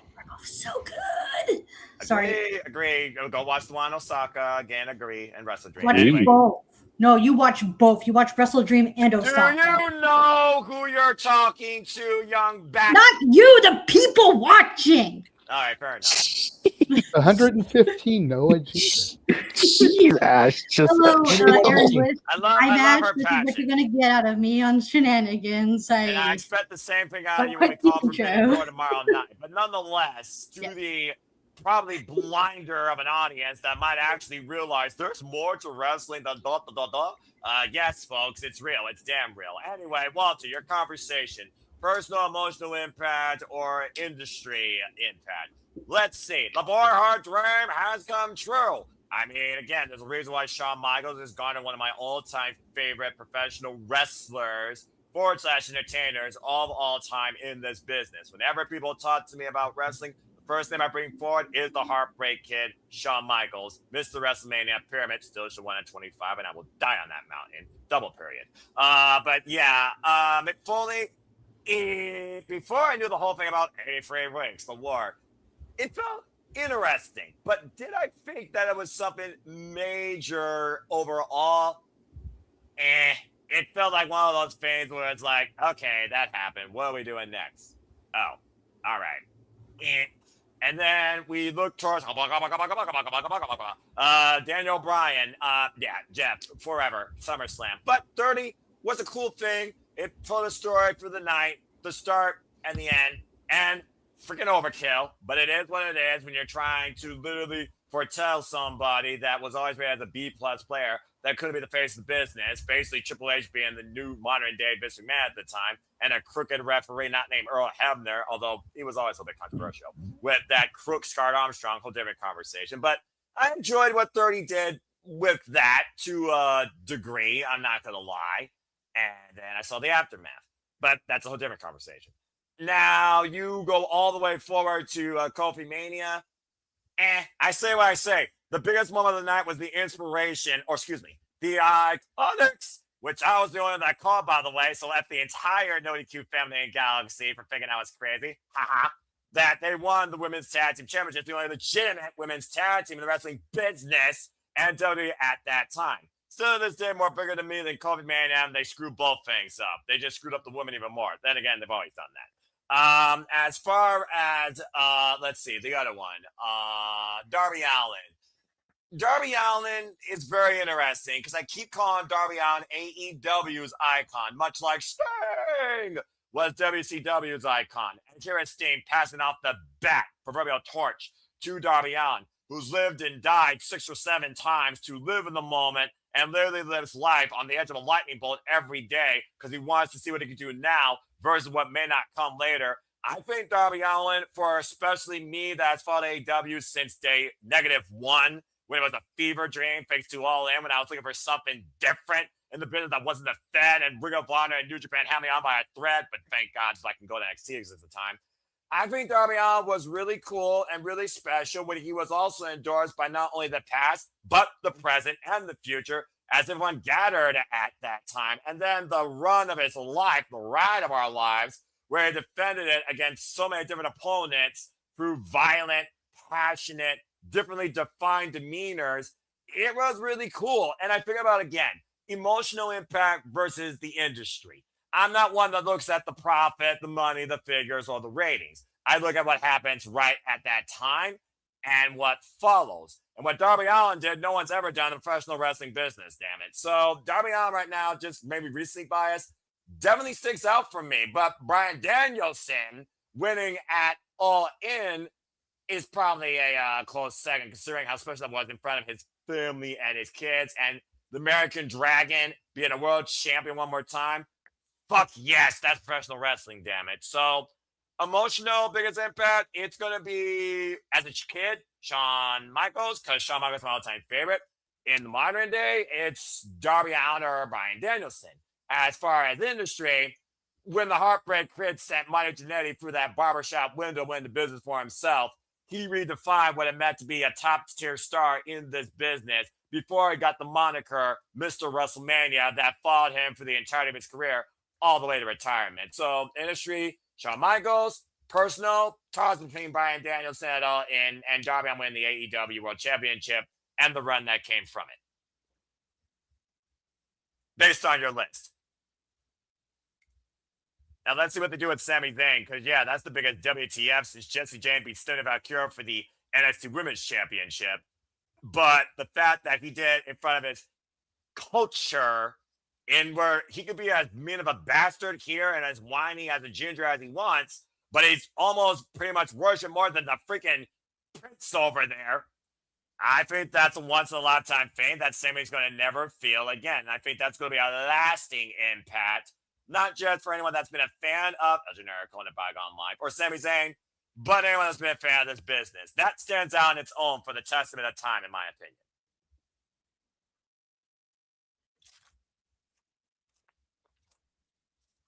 And with that, I bid you all fun adieu, as I will see you for the vendor call for AEW, but I have more important things to do with my spirit. So, in typical Kinematic fashion, you all are wonderful, you all are crazy, but take care of your families, just your life and enjoy wrestling. Goodbye and good night. Back.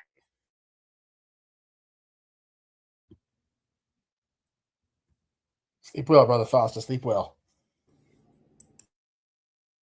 GJ, you are muted, by the way. I don't know if you're aware.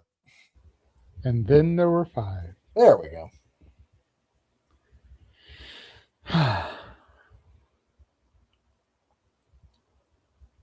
Ash, we'll go to you next.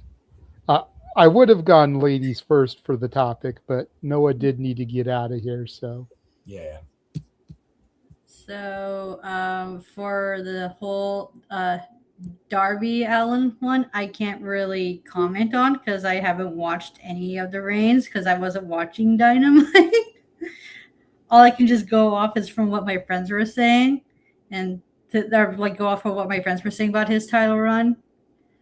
The Shawn Michaels one, I cannot say anything about that because I did not watch that. Go figure. I do know of its importance, though, and how that match was important about how it catapulted Shawn Michaels into stardom and also the creation of the first ever Iron Man match. So I get its historical the reference there.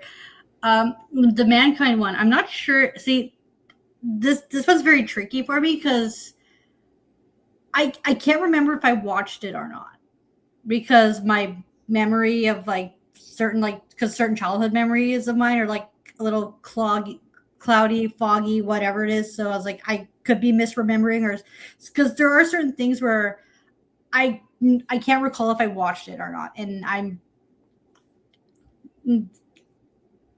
can't remember properly if I've seen that title reign or not, or like that title win. To be fair, the whole night was a fever dream, depending on what side of the war you were on. True. I mean, it also doesn't help when you were like, for ADD, you're hooked on Ritalin, so. Yeah. 99 was a rough year for ADD in general, not just wrestling. Yeah. Anyway, It pretty much was the night WWE took the award back, pretty much, because WCW screwed it by mentioning what was happening, and they flipped the channels. The thing is, WCW hadn't won a battle since the night after Halloween Havoc, and they only won that because they showed the world title match for free because they fucked up on the pay-per-view. But, yeah, that night they had the chance. They had the promised, not delivered, Goldberg-Nash rematch. And then they finger-poked the doom out of them fuck themselves, and there you go. Mm-hmm. Yeah, and Sammy winning is pretty cool. I can't judge it right now because I want to see how the reign goes first, like how it plays out. But the whole Brian talk we were talking about, oh my god, it's like that in itself is just so amazing because like from my whole crash out to letting it play out, and I'm so glad I did because I would have missed a really good ass moment. Like, I remember when Brian won at WrestleMania 30, I dropped to my knees and I screamed, yes, yes, yes, so loud that I almost woke up my dad because he was having a nap. The poor guy was so tired from working, he fell asleep watching WrestleMania with us. Like, let me tell you, this WrestleMania 30 in itself, oh my God, you want to talk about roller coasters of emotions? Damn, that show in itself was a roller coaster of emotions that I have not felt since who knows when. Also, I just want to throw out there too, because of course I'm going to. Oh my God, can we talk about Kenny Omega winning the IWGP Heavyweight title? Like, oh my God, that was a big moment for myself because I stayed up until 8 a.m. watching that, and I'm watching the match, and I'm trying so hard not to be so loud because I had my own apartment at the time with my brother. My mom spent the night. She was sleeping on the couch, and I was trying so hard not to wake up, like be so loud that I accidentally wake her up because she had no idea what the fuck New Japan was at the time. And I did not want to have to explain that to her. So yeah, that was fun, especially because that was my introduction. Because that's when I was first getting into New Japan Pro Wrestling. Because it felt good because I felt like I was represented. It's like, here's this dude, this freaking dorky, nerdy ass fucking dude from my city, making something out of himself, going through some similar stuff that I was going through with like friendship drama and trying to figure himself. Hell, I'm still figuring myself out. So it's just it felt really good seeing like someone from my city go out there and make something of themselves.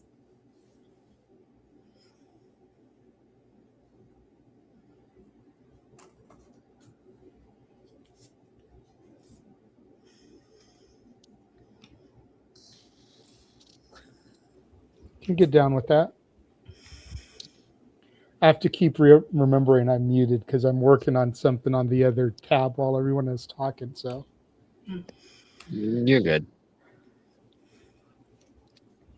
Go ahead, Charles. Well, I will say one. I did not see that Michaels winning the title moment until like a rant after like a hype package feature that in like 2004 or 5. Because I wasn't, a lie, to be honest. Then, but I knew the importance of that. And I was just 1 year old when Mick Foley won the title.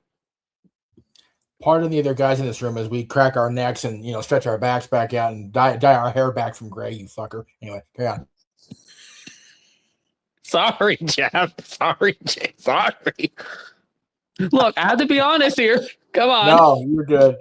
No, to be honest, Walter, I never forget how young everybody else in the room is, or in the chat room. I suck. Ugh. You're good, man. You're good. So at least the one I will say, I did enjoy Brian win the title at 30 because I needed that was needed a feel good moment after, because that night at 30 was awesome. Even though I was the only person at my watch party I was in, picked Brock Lesnar to beat The Undertaker. And I wish I didn't in hindsight because that did not go as planned. I was not thinking straight that night. But outside of that, and then obviously Darby won the title. And then Sammy tonight, or yesterday, in my case.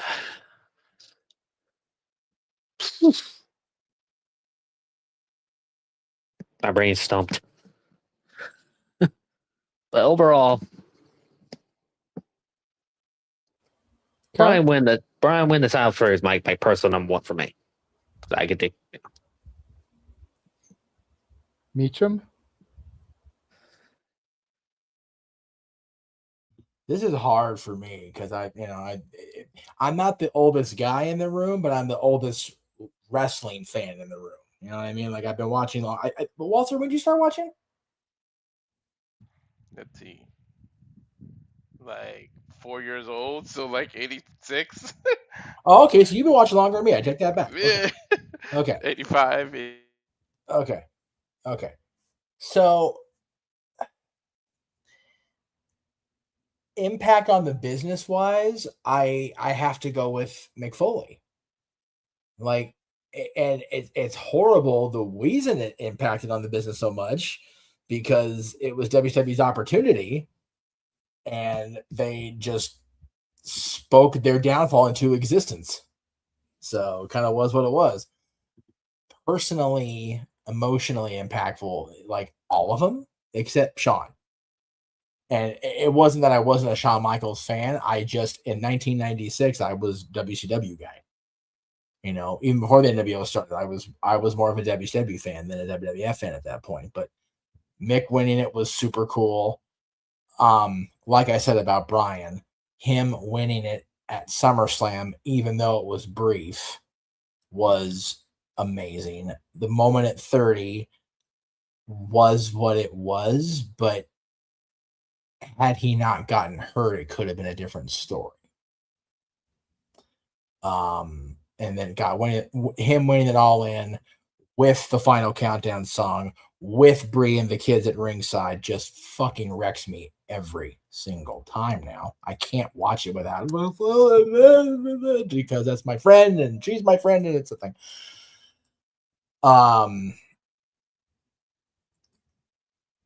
Being home and watching WrestleMania 35 and, I'll be a dickhead here. Sorry, Ash. Being able to call my son in and have him watch Kofi's win with me, knowing that his mother was going to lose her goddamn mind because I was letting him watch wrestling. It's like, no, this is his favorite. Fuck all the way off for about 5 minutes for me. Had I not been there in person for the end of the reign and the way the reign ended, it'd probably be a lot more emotional on me. You know what I mean? Watching that happen was more emotional negatively than it was him watching him win it on TV. That thing with Brock still chaps my ass. I'm going to piss off every AEW fan right now, but I really don't care. Darby winning it, I could not have given less of a fuck. I'm sorry. And yes, Max is my friend, biased as fuck, but I just, it was great for the Darby Allin fans. It was great for the fans of his story and his family and his people. I just did not give a single solitary fuck that it happened. And I was glad when it ended and Max got the title back. Today's win's different for Sammy. Sammy winning is going to sit with me for a minute. Not as much as him and Kevin winning the tag titles, but I was there in person. Again, that's a personal bias. So for me, impact on the business, I think it's Mick because of that point in time that really drove the final stake through the heart of WCW as far as viewership and ratings and everything. And just the last 2 years, just kind of treading on thin ice. Emotionally impactful. If I have to pick one, it's going to be Bryan, but not at WrestleMania. It was All In and SummerSlam 2013. All In more so because of Brie and the kids being there. And just the whole thing, the music was there. I'll never, ever forget watching the watch along and having JJ positively crash out over Final Countdown being used in Forbidden Door during that time period also. So the fact that he came out to that song again to win the world title over an amazing competitor like Swerve in front of all those people in that stadium and having Brie and the kids there and having the BCC there briefly before they went batshit on them. I think because none of us ever thought Bryan would get there again. Fuck, I'm getting emotional again now. Jesus Christ. I still get very weepy every time I watch or think about Bryan winning it all in. So there you go. There's your answer. Right, it's happening right now in front of you. It's Bryan it all in. There you go. I want to point out this weird theme that we had when we were talking about these title reigns, with a couple exceptions. I've noticed the theme was the moment of them winning the title was amazing, but the runs themselves and how they ended left to be a little bit more desired. No, the only one that didn't leave a shitty taste in our mouths was Mick, and that's because him and Rock were just so gold every single fucking time they touched in '99. So, and we all, even looking back, we all knew it was a means to an end. It was going to be Rock and Austin. That's what we were going to get. Hence why I said with a couple of exceptions. Right. But yeah, you're right. Shawn winning in '96, he had a terrible run through no fault of his own. 96 was just not the WWF year. It just wasn't. Even with Austin becoming King of the Ring and having the whole, Austin 316 moment. But yeah, Bryan's run ending the way it did every time was rough. And Kofi, dude, I want so bad to just get a DeLorean and pluck me and Aaron out of that Staples Center and going, nope, we're not watching this live. Thank you. This is fucked up. Not a fan. Change the space time. Change the whole timeline. I would change the timeline because it was what it was. I just don't want Aaron and I to be watching it live because I was furious. I need the kind of negativity on my system. Oh, I was so. I will say this real quick. Yeah, the follow-up with Brian did suck, but that will be. And again, if Brian would have faced a certain someone as a year SummerSlam 2014, okay. So Brian not being champion meant I sat through watching one of my good friends, longtime friends in the business, getting fucking thrown around my home arena. So I'm not okay with that either. I was saying, crash out of that shit. Yeah, you're not wrong on that front because of the way we're building up. If Brian didn't have to vacate the title, it makes you wonder would they had him lose to Lesnar? I think and it be the same way they did with your dear friend of yours. But So but it's in the same way. My thing there though, if they do that to Brian in front of me, I think I'm worse. Like I think I'm worse off mood wise. I probably would end up in the freaking med bay there at Staples Center if they did that to Brian. Jesus Christ. But again, we'll never know. But I think the ultimate end game was Lesnar coming out of SummerSlam as the champion. I think that was the predestined nature of where creative was going. Yeah, that was the end game, regardless of who was champion. The fact that he took the streak from us, it was like, okay, like John has said that in the interviews leading up to his retirement. Where do you take Brock Lesnar from taking the fucking streak? You make him the champion. Mm-hmm. That's the only step. It's the only logical step left. Yeah, that one. If we're talking about how emotionally it impacted me, whoever Lesnar destroys at SummerSlam 2014, nothing tops that for me. Nothing. I don't think negatively will ever top that as a wrestling fan watching a title change. So violent and destructive and one-sided. It was I am now 12 years later uncomfortable talking about it, let alone watching it live. It was ugly. well, we felt scared for you when you had to be the one to be a solo man for the Brock and Cena match at WrestlePalooza.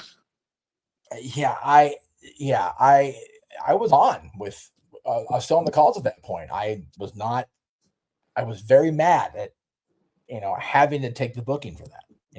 We were short staffed. It was what it was. I had to be there, and it was not pleasant. But you know what? Part of being a team, part of being this much heralded founder of the feast, you gotta suck it up sometimes. And also, of course, Manuel's the one that says that in the freaking chat. It's okay. I know Manuel doesn't like Charlotte. I know Manuel doesn't like John, and that's fine. Say it's in the greatest pay-per-view ever when Cena got destroyed. It's just as fine as the Oilers finally getting knocked out of the first round of the playoffs this year. That's okay too. Mm-hmm. Did too. I understand that. I don't give a fuck. I'm being my grandma will agree with you because my grandma goes on rants about how Connor McDavid is like one of the most overrated hockey players ever. So okay, I know we're trying to stay on topic that Walter presented.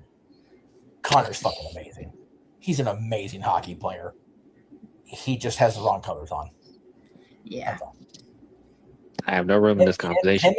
If him and Draisaitl are wearing any other jerseys, I got nothing bad to say about those boys. Not a damn. They're just in fucking Edmonton. So fair play. Fair play.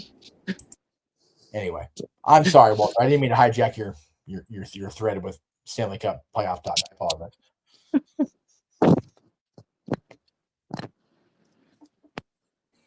Especially in NorCal where the Stanley Cup don't exist. Damn. I was going to say, Walter needs to hire Dan House and give him some human money so that the Sharks can win something. That's a good idea. That fucking happening. Teeth or human monies? Yes, keep hitting wasted on San Jose winning the Stanley Cup. It's not fucking worth it, I promise. Dan House maybe help. Never mind. Hey, let the Kings have the NBA title. I'm okay Sacramento Kings winning the NBA title. I'm okay with that. You know what? Because Dan House doesn't follow fellow Michigan person. I should probably ask him to. Never mind. Never mind. What the? Now I'm getting to that. Got the teams now. Here we go. Jesus Christ. Anyway, sorry. God damn it. I know. What am I going to do with you guys? Bring it back when I can in a couple weeks. JJ, you always like to instigate the madness too. Come on now. This is accurate. I'm usually an instigator. JJ is very much Heath Ledger's Joker. Do I look like a guy that's got a plan? I just do things. This is also accurate. Yeah. And we love you for it. I drive Noah insane. Well, that's it. Poor Noah. There's a lot of side title bonus. reigns that I could talk about if we have the time for our very first title runs that made me go, oh my God, this is why I love pro wrestling. And Jay, I know you're trying to move on. Emmanuel, no. We are collectively agreed earlier in the day to get Danhausen to uncurse the Leafs. The Toronto Maple Leafs need to win the Stanley Cup for Canada. Them motherfuckers Right. ain't won in over 60 years. Yeah, exactly. Since my dad was 6. They have not been a Stanley Cup champion since the Kings became a thing. So yeah, if we're gonna put human monies for Danhausen to uncurse Canada for the cup, it's the fucking Leafs. Just the Leafs, yeah. There's a reason why my dad's originally from Toronto, There you go. and I so badly want to get him a shirt that says about the Leafs becoming Stanley Cup champions at least once before I die. What's so sad is I saw a post a week ago. Every so often they change the rings out of the Stanley Cup so it can like stay, the current dimensions it always is. Yeah. The next time they change the ring, the Leafs will no longer be on the Stanley Cup. It's like, fuck, that's how long it's been. That's so sad. Can you imagine if he did that though, and they won, and it's like he did it to the Knicks the longer, 53 years, and then did it to Toronto 60 something years? That'd be fucking nuts. If they have Danhausen uncurse the Leafs, I'm saying it now at 2 hours, 36 minutes, and 28 seconds into this show at 10:37 p.m. Pacific time on Saturday, June 27th, I will buy Danhausen's every piece of merch on WWE Shop if the Leafs are uncursed and win the Stanley Cup. Damn. What about all the merch in our spring store? Will you buy all that? Sure. I'll do because that. now on the spring store. Dude, do you have a SRS logo shirt? Actually, we do. Okay, I need that. That's what I need in my life. We also have one for Christmas. No, oh, okay. Well, there you go. There's 2 guaranteed buys right there: the logo shirt and the Christmas shirt. I am buying those for sure. It is 62 degrees where JJ is. There you go. Good to know. I gotta get rid of it. And it's Probably still hot annoying as as fuck, heat. even gross. I was thinking about spending my next paycheck money on an AEW shirt. Screw that. I'm getting myself another Blade Tekka shirt. As well you should. That's right. And the I Speak Typo shirt too. I'm getting myself one of those because I saw that and I laughed so hard. I was like, yes. Typo is one of my favorite things that's come out of these channels. I love how it's an inside joke, but if you watch our show, you're in on the joke, which is amazing. Yes. If you walk out and people see Speak Typo, it's like, what the fuck? But we know. It's okay. If you know, you know. And if Basically. you don't know, now you know. And if you don't, watch the show. Well, if you don't know, now you do, and knowing's half the battle. So. Okay, poor Walter. Damn it, Ash! I don't think Walter's on his own topic yet. You got me. Got me. Not only has Walter not spoken on the topic, neither have I. That's what I'm saying. The moderator and the topic introductee is not spoken. So we're gonna stop talking about hockey now because I don't have to give a fuck about hockey right now because the Kings are no longer on my budget docket. So anyway, I'm sorry. I'll move right along. But God damn it. Because you had to go and bring it all up, I went and got the other shirts up so that I could show these things. So there's the logo shirt. Oh, I like that. I like Then that one. there's a Halloween design. Ooh, I like that one more. Then there's the Christmas design. I remember that logo. Yeah. Then there's the Shenanigans shirt. There's the Emmanuel card shirt. God damn it. That's tremendous. And the I Speak Typo shirt, which is That's the for only fucking- one that is sold so far. Okay. Oh god. My only And The only there's thing- now the I Heart Bloody Techers shirt. I love that. And there's a We Want Mina shirt. Oh, there you go. Yeah, the only thing with the two green shirts is I can't wear them if I'm at the home studio because the green screen would just Yeah. rip Well, that shit there's, as with spring, you can choose which color shirt you want. Oh, okay, I have good. a couple of different options up there. Okay, good. And for the 124 of you watching, if you liked any of those, the link is in the description of the YouTube video. Yes. Go to the store, buy some shirts. Because we need human monies. That's right. We need human monies to uncurse everything that we want to uncurse now. So, in regards to Walter's topic,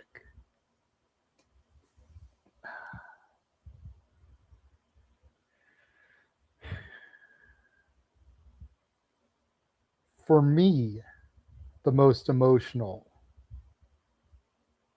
is a toss-up between Mick's and Sammy's.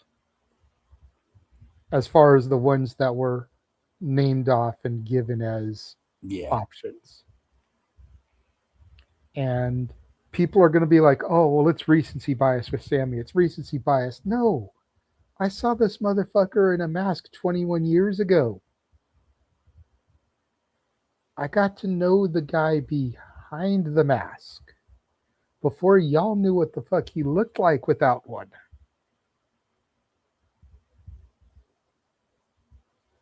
Much like with Brian. You know, Mick, I give a nod to because he's that niche hardcore wrestler.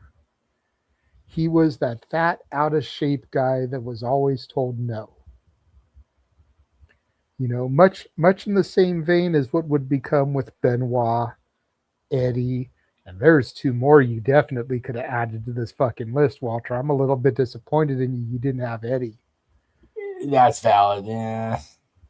You know, because that moment with the two of them embracing at WrestleMania 20 still fucking hits me in the feels every time. Hell yeah. You know, but those are two other guys that were always told you were never going to be the guy. Foley was never supposed to be the guy. And he played his job beautifully. And I come back to it all the time. And Sammy is going to be a Foley champion. He's going to be the guy that runs the ball for a few yards to get the first down so they can move the chains down the field and set up for the next big play. So everybody in the IWC that has an issue with Sammy as champion, calm your fucking tits. Seriously. It's going to be okay. Sammy's not going to be a Roman Reigns champion. At best, he'll hold it till SummerSlam. At best. If he holds it beyond SummerSlam, I will be shocked. As far as best for the business,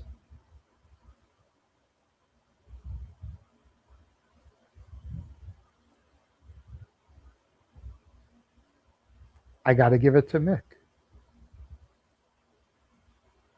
Because Mick is what broke the 83-week streak.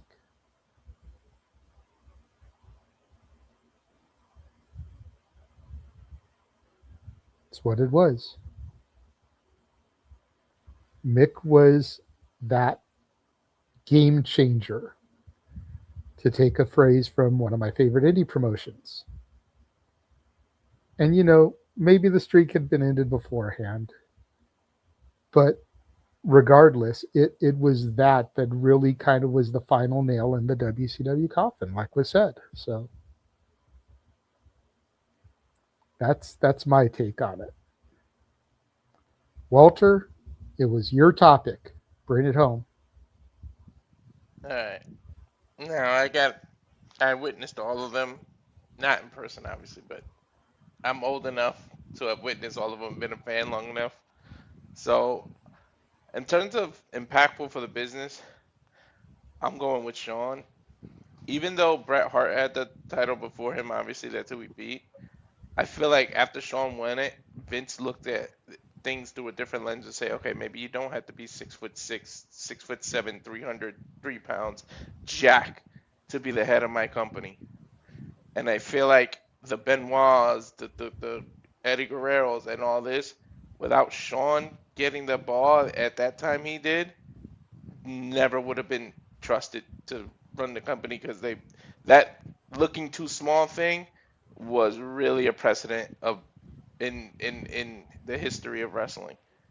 People wanted it was the carnival ad. People wanted to see these larger than life 6'7", 6'8" Jack guys, your Psycho Sids, 7 feet tall, and they didn't really want to trust the smaller guys that can go. And I feel like that whole new generation era wouldn't have happened without Shawn doing this. However, we know what happened in 95, 96, 97. Before Attitude in 97, it wasn't the best in wrestling. So, but the only thing that hurts Mick was the whole fact that it was pre-taped. Even though, yeah, the whole Tony Schiavone made the biggest mistake of his life and saying, don't flip the channel because Mick Foley's going to win the title. That'll put some butts in the seats. And then everybody said, click, and changed the channel. But, yeah. But in terms of emotional, with the story and everything, my kids aren't into wrestling. But damn if they didn't sit next to me and watch Kofi Kingston win that damn title. And for minority, especially for us being Puerto Rican and black and everything, the whole history of that, when I can't watch it to this day without crying.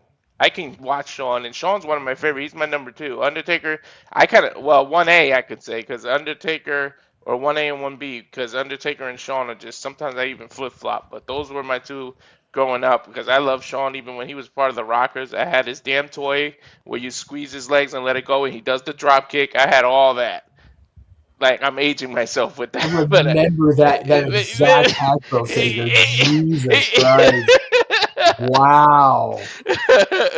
I had all those. That's awesome. But yeah, it's being a minority and the significance of Kofi just actually doing it. You talk about somebody they thought you would never ever do it, especially after what happened in 2009 with Randy Orton and the whole stupid thing. You didn't think he could put himself back up there. Especially people were like, oh, now he's just stuck in the tag team. He's stuck in this New Day and selling bootios and doing that. He's never going to be there. And it's the same thing with Sammy now. It's like, whoo. Yeah, I had those too. I had those pillows I had Ultimate Warrior. I was the Warrior guy. I'm not going to lie. I wasn't the Hogan guy. I was the Warrior guy. But I had Macho Man. I had all those pillow things. Yeah, we had Macho King. We had Hogan. I think my brother had Warrior. I sure as fuck didn't. I think we even had DiBiase in that ugly green suit he had. Oh God, fucking hell. Yeah. I had the Hogan one until last year when we moved. I found it in the back corner of where I used to sleep, and the rain had seeped into the house and destroyed it. Like, just completely. Oh, crap. I made my mom call this phone number and order the Shawn Michaels heart-shaped glasses before. I remember you used to have to call a phone number to order that stuff. Yeah, I remember them plugging those on WWF TV and Shawn taking the glasses off the guy at ringside to put them on himself real quick and then putting it back on the show guy. But yeah, I think throwing the Hogan buddy away hurt me more than actually moving out of the fucking house. The worst thing I did, I think I told this story before, but I got my ass whooped and my mother ended up blocking the 900 numbers because there was a 900 number you could call. Oh, And yeah. it's just Hogan talking, and I literally Yep. kept calling and kept calling and kept calling, and he only says like 4 different phrases. Yep. I ran up to I think $1,000 fucking phone bill. My Oh mom my beat God, the living dude, shit out of me with an extension cord, and so did my sister. One As 900 well they 454 should. Hulk. Yeah. Luckily, I didn't get phone privileges, or I would have probably been in the same boat. It's since that day, that was way back in like '93. The house number was always blocked. You couldn't dial 900 numbers anymore. Nope. Once Gee, I wonder why, Walter. Yeah, I really aged myself. There is a phone number back in the day. I wish I could remember. You can call, and it would spoil like things that were gonna happen. Like I remember, if you called, it said that the clock was Jericho when it was running out. There was a actual phone number you can call, and it would spoil like 2 or 3 things. Yeah, it was like it wasn't the WWF hotline. Yeah. It was somebody hotline. Call now. Yeah. Although, It was just like it was just like a recording, and it would spoil a few things, and the shit was actually correct. So I don't know. Yes. Damn, the things we would do. There also was a phone number where you spell out the word weather, and it would tell you the weather. You see what we grew up with? This is how we entertain ourselves, kids. If you're watching at home, this is how we entertain ourselves back in the 80s and 90s. We were dumb fucks, but we had fun, right? I wish, I don't know what happened to it, but I had like I don't know like where it went, but I had one of those like Ultimate Warrior action figure where if you press down on its legs, it would make it look like as if he's shaking the ropes. Yes, I remember those. Jeez, I never bought one. Like I said, I wasn't a warrior guy. I remember that. We know, Jeff. I also had a King Kong Bundy action figure, but it had its like right hand chopped off. So Oh. Yeah. I remember far back enough where one of the original Hasbro commercials had Jesse Ventura in it, and they had to reshoot it when he left the company, and that's when Piper did the first commercial for Hasbro. I used to have the Macho King one where like you twist the top of his body and it does a clothesline, like when you let it go. Yes, I still have the crown from that figure somewhere. Damn memories. This old man is past his bedtime. Y'all talking this shit. We used to go to Kmart and Caldors and fucking buy all this. I really just aged myself. Damn. Wow. Yeah. We had those like here in Canada too. Kmart I know, but the other one I don't know. So that might have been a Connecticut thing. Yeah, Caldors. Yeah, Caldors it might have been I've heard an East of, good. but Yeah, and Bradley's and stuff. Yeah, But it's definitely a back east thing, 100%. Yeah. If you're a Canadian and you want to age yourself, just talk about the store Zellers. All righty. Well, good little side conversation, Walter. Yeah. We do have one more topic that Jeff wanted to bring up, and we will get into that after one more commercial break. All the chills. Yes. Hey. Just took a moment to shill all those t-shirts, okay? That's right. We did. And now we're going to show the watch alongs. And now for a taste of things to come.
all the wrestling, and yes, the showboat is still a thing.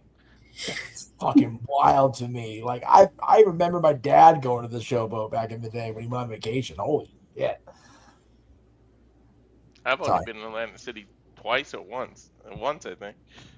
This is how much I was actually watching the trailer. I was like scrutinizing shit now. Anyway. Yep, the showboat is basically the GCW home. Like that's their awesome.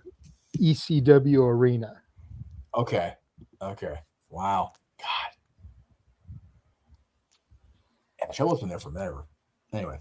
That's where TOS, COS were. That's where Homecoming's going to be.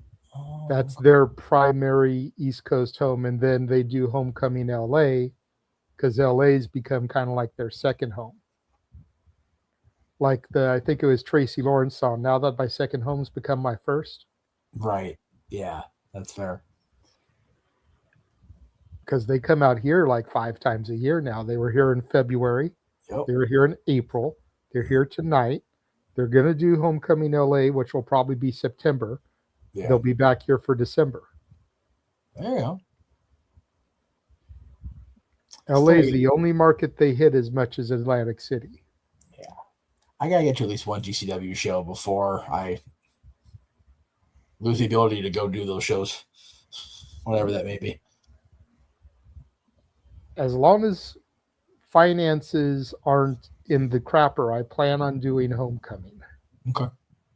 That was my debut at GCW last year. That was Frankie and Jordan Oliver. I intend to run it back this year. And that's if Frankie survives tonight. Goddamn. Well, I mean, it's not to say Frankie's going to be on that show, but I mean, if they're going to bring out a SoCal legend for that show, I wouldn't mind seeing some Angels wings. You know, I wouldn't mind seeing a Samoan submission machine. You need either one of those guys out of those AEW offices. I will show the money for it. Hell yeah, dude. So anyway. So Jeff wanted to talk about one other thing, and we kind of touched about it a little bit yesterday on Simply Predicting. Yes. And especially since it hasn't hit midnight here yet on the West Coast. It is still technically, for us anyway, 15 years ago today. Yes. Go ahead, Jeff. 15 years ago, as JJ and I think we were sitting by ourselves at that point because Mikey and Ray had gone back to the hotel, yeah? It sounds right to me in my head. No, Ray was there. Mikey wasn't. Mikey was at the hotel. Okay. So Statboy decided to go back to the hotel, much to his own chagrin, once he realized what the fuck was going on at the Thomas and Mack Arena in Vegas. But this gentleman in a Stone Cold shirt and his awesome knee pads and knee covers sat down at the top of the ramp after helping to put WWE champion John Cena through a table and cut the promo of his life. And yes, if you were a fan of CM Punk prior to this, you saw the promo he cut after he became Ring of Honor champion, and signing his WWE contract on the title became notorious and legendary.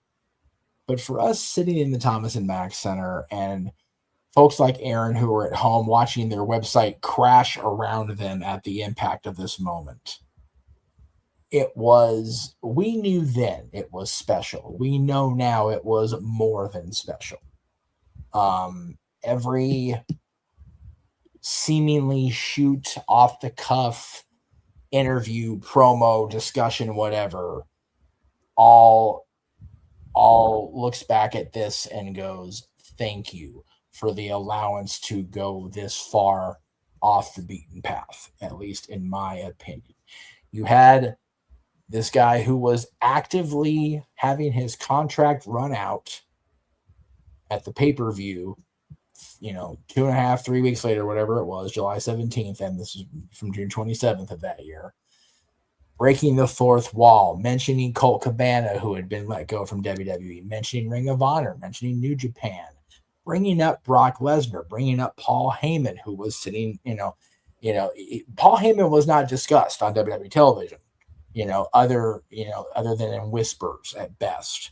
This is before Brock Lesnar came back to the company. This is before Heyman came back and established himself as the fucking GOAT within WWE as far as advocates, managers, whatever.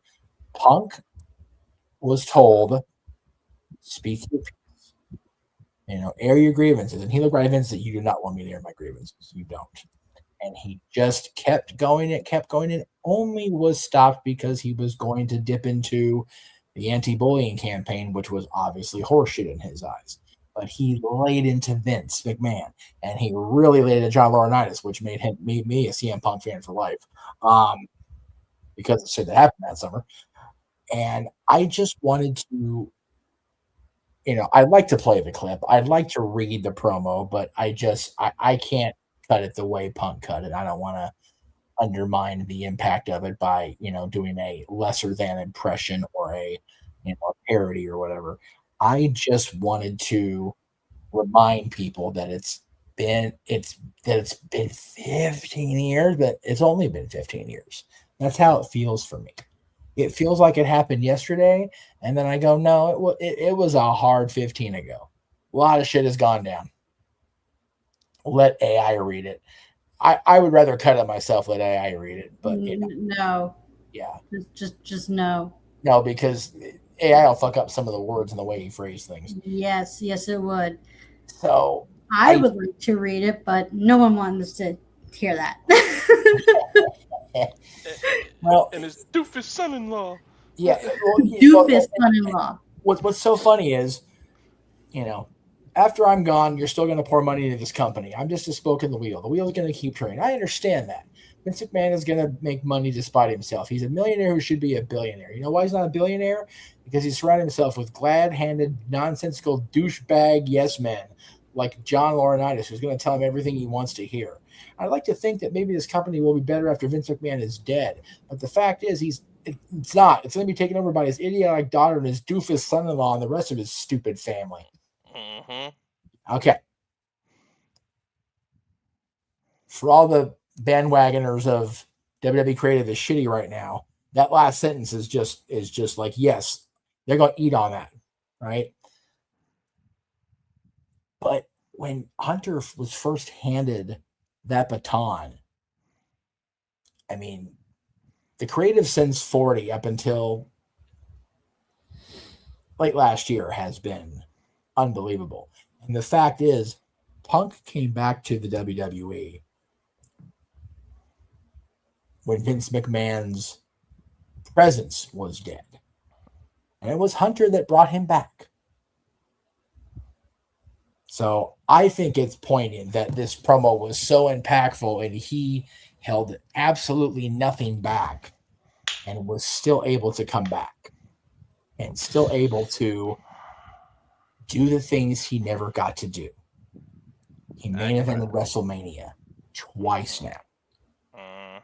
He's been the world champion that was featured like a fucking world champion should be.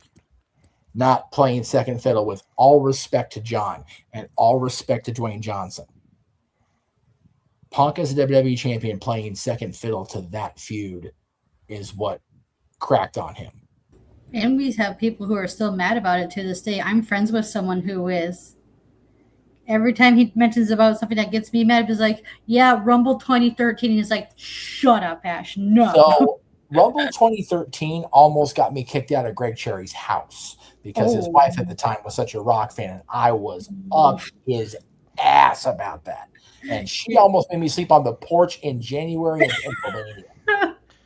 I was so... Can I make a little quick comment about the CM Punk versus The Rock match at Royal Rumble 2013? Well, JJ had his hand up also, so I didn't want to... Sorry, I'll let JJ go first.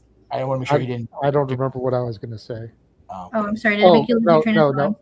I got it. I was going to say, not only did he main event WrestleMania twice, he main evented it once as the champion. Yes.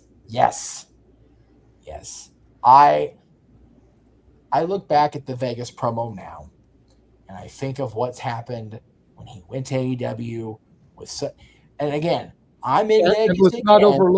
And let's not overlook the fact that both his main events were in Vegas, where that pipe bomb took place. I'm saying, yeah. And the fact that he returned to the industry while I was on my way to Vegas in 2021, and he once again is shutting things down around me, and I'm going, Phil, can we fucking chill? Can we chill when I'm going to Vegas? I'm begging you, Phil. You're killing me. I am so happy for CM Punk and the fact that, yes, it took all this time it took, but airing those grievances and getting that out of him and just allowing him to just say, fuck this because this. And here we are 15 years later wondering what is going to happen when he returns to television. Will they let him wait? Will they let him return, even though he's allegedly a SmackDown guy now? We don't know that. Rumor and innuendo are what they are. I didn't know he was SmackDown. I didn't even hear that. Yeah, that's the latest thing that's going around. They're trying to move him to SmackDown. But yeah, what is going to happen when we see CM Punk back on TV? And if it's in Chicago, that first Monday of July, take my human monies. Him and his wife need to come back in Chicago. So, I might try the rabbit hole. We're trying to wrap up, but I am okay with the way AJ's run went. Like, if she doesn't come back, I'm okay. I miss her. Love to see her work a couple more, but they told her comeback story perfectly. She came in, she disrupted the shit out of everything, much like her hubby. Had her program with Becky and lost because she was never going to be, coming back full time. Becky's that person that's going forward. Hey, she has a mental health clause in her contract. But going back to the Rock and Punk, if it wasn't for that, we wouldn't have got that arms are too short to box with God promo, which was solid. Yeah. I love that one a lot. I love the one he cut on Vince. I forget what Raw it was, but he was in the yellow shirt. He was still WWE champion and just laid into him. I'm like, Virtue loves that one too. So I'm not going to, that whole summer, he mentioned WWE ice cream bars on TV. Like, when was the last time you heard that shit before he said that? Yeah. We were so spoiled with the summer of Punk. The group of us, JJ and I and our girls and Mikey, all went to SummerSlam 2011 with some facet of Punk on our attire or somebody that was connected to Punk. I wore a Kings of Wrestling shirt that I brought from JJ because Claudio and Hero were so connected to Punk and Ring of Honor. We got a Colt Cabana blue Star of David shirt in that attire scheme because that's how much we love those folks. So yeah, I loved the summer of 2011. And I love that CM Punk has been given a second chance at making a lasting impression because goddamn it. And see, for me, I did not like CM Punk when I first met him, when I first encountered him at a show. I thought he was a grade A dick. It turns out he was, but for reasons that are valid. And then you have all these years later when he's still out of the business, for no reason other than he's a fellow hockey fan. He encounters my dad at the All-Star Weekend thing in 2017 out here in LA. And my dad asked him to sign my dad's business card from work, and Punk recognized the last name and asked if Frank knew me. And he did, and they spoke it out. And the fact that Phil didn't hold what I had said about him in the summer of 2011 against me was very gratifying. I'm not going to lie. Because JJ was in the apartment with me when the event in Chicago was going down. And I was not a kind person to anybody in that circle. I'll tell you what. I was always a Punk fan, but he caught the shit. Johnny Ace definitely caught all the shit he deserved. Fuck him. Yeah. And double fuck him now. But Ash, what were you going to say before you forget? I'm sorry, Ash. Yeah, go ahead. Oh no, it's okay. It was just like a little story I had. It's just like how during when growing up as a wrestling fan, The Rock was one of my favorite wrestlers. Yeah. And then getting back into pro wrestling when I did in the summer of 2007, CM Punk was my guy. So seeing those two wrestle like in a program was amazing. Damn it, stupid dumbass sirens. Okay, anyway. I love the peg. So yeah, it's going into Royal Rumble. I was happy those who were like feuding with each other because the promo battles alone, because those are the reasons why I like The Rock. When I was a kid, I didn't like The Rock because of his in-ring ability. I just loved him because he was such a good shit talker. Yeah, dude. My cousins and I would quote The Rock all the time. We'd be like, "It doesn't matter what you think." He would call each other jabronis and tell everyone to take that whatever they have, stick it sideways up their ass and shit like that. As like little freaking 8-year-old kids. I remember getting in trouble in high school because I made the teacher repeat what he just said. And I said, "How did you solve for X?" And as soon as he talked, I said, "It doesn't matter how you solve for X." And I made the whole class crack up. And boom, in school suspension. Okay. I was such a Rock guy back in the day, and still am. I never wavered from Dwayne. I never wavered from Phil, much to Meacham's chagrin. Yeah. I'm okay now. When it was Punk Cena, I was Team Punk. When it was Rock Cena, I was Team Rock. Yep. Always rubbing it in his face. Always. Especially since both of my guys were coming up on the winning end of Cena. Yeah. Much to Emmanuel's joy. Yes. But I was such a Rock guy that in college, when we founded the club LBCC 316, which was not a Bible club like some people thought, we entered the school's chili cook-off. And my boy Gordon did the chili because he was a culinary student. We won't talk about the chili because he forgot to soak the beans and they weren't the best. But in order to present the chili, we all had to do a skit, which was graded, well, not graded, but voted on by the judges as who had the best skit to promote their chili. And you are talking to the guy that won that performance by doing a Rock impression. Nice. Nice. I had the KLBC people use my copy of WWF Volume 3, play the Rock's music, and I walked out there. It definitely wasn't no $500 silk shirt. It was a $10, thing, but it kind of had the Rock vibe to it. And I cut my promo about my chili, how it was the best damn chili in LVCC history. If you smell what the Rock is cooking. And I took home the award for best tremendous presentation. You smelt what it was cooking and it was chili. Hey. You know what? The irony is, as big of a Rock fan as I was, we didn't use Miami area code. We were calling our chili 504 chili because at the time, the No Limit Soldiers and everything were hot as fuck. And 504 was Louisiana. Yep. Which, granted, not that far from Florida. No. But we were trying to cash in on the success of the No Limit Soldiers and everything. Yep. Make them say, Yeah. Yeah. WCW got on the bandwagon. Yeah. You know what else is crazy? Made him heels. I only remember this because it was my damn birthday, but we're less than an hour on in West Coast time from 28 years of Undertaker throwing Mick Foley off the Hell in a Cell. I saw that post on Twitter, dude. Yeah, the 28th of June. Fuck, 28 years. Mm-hmm. That's wild. And Foley's still feeling it. God bless him.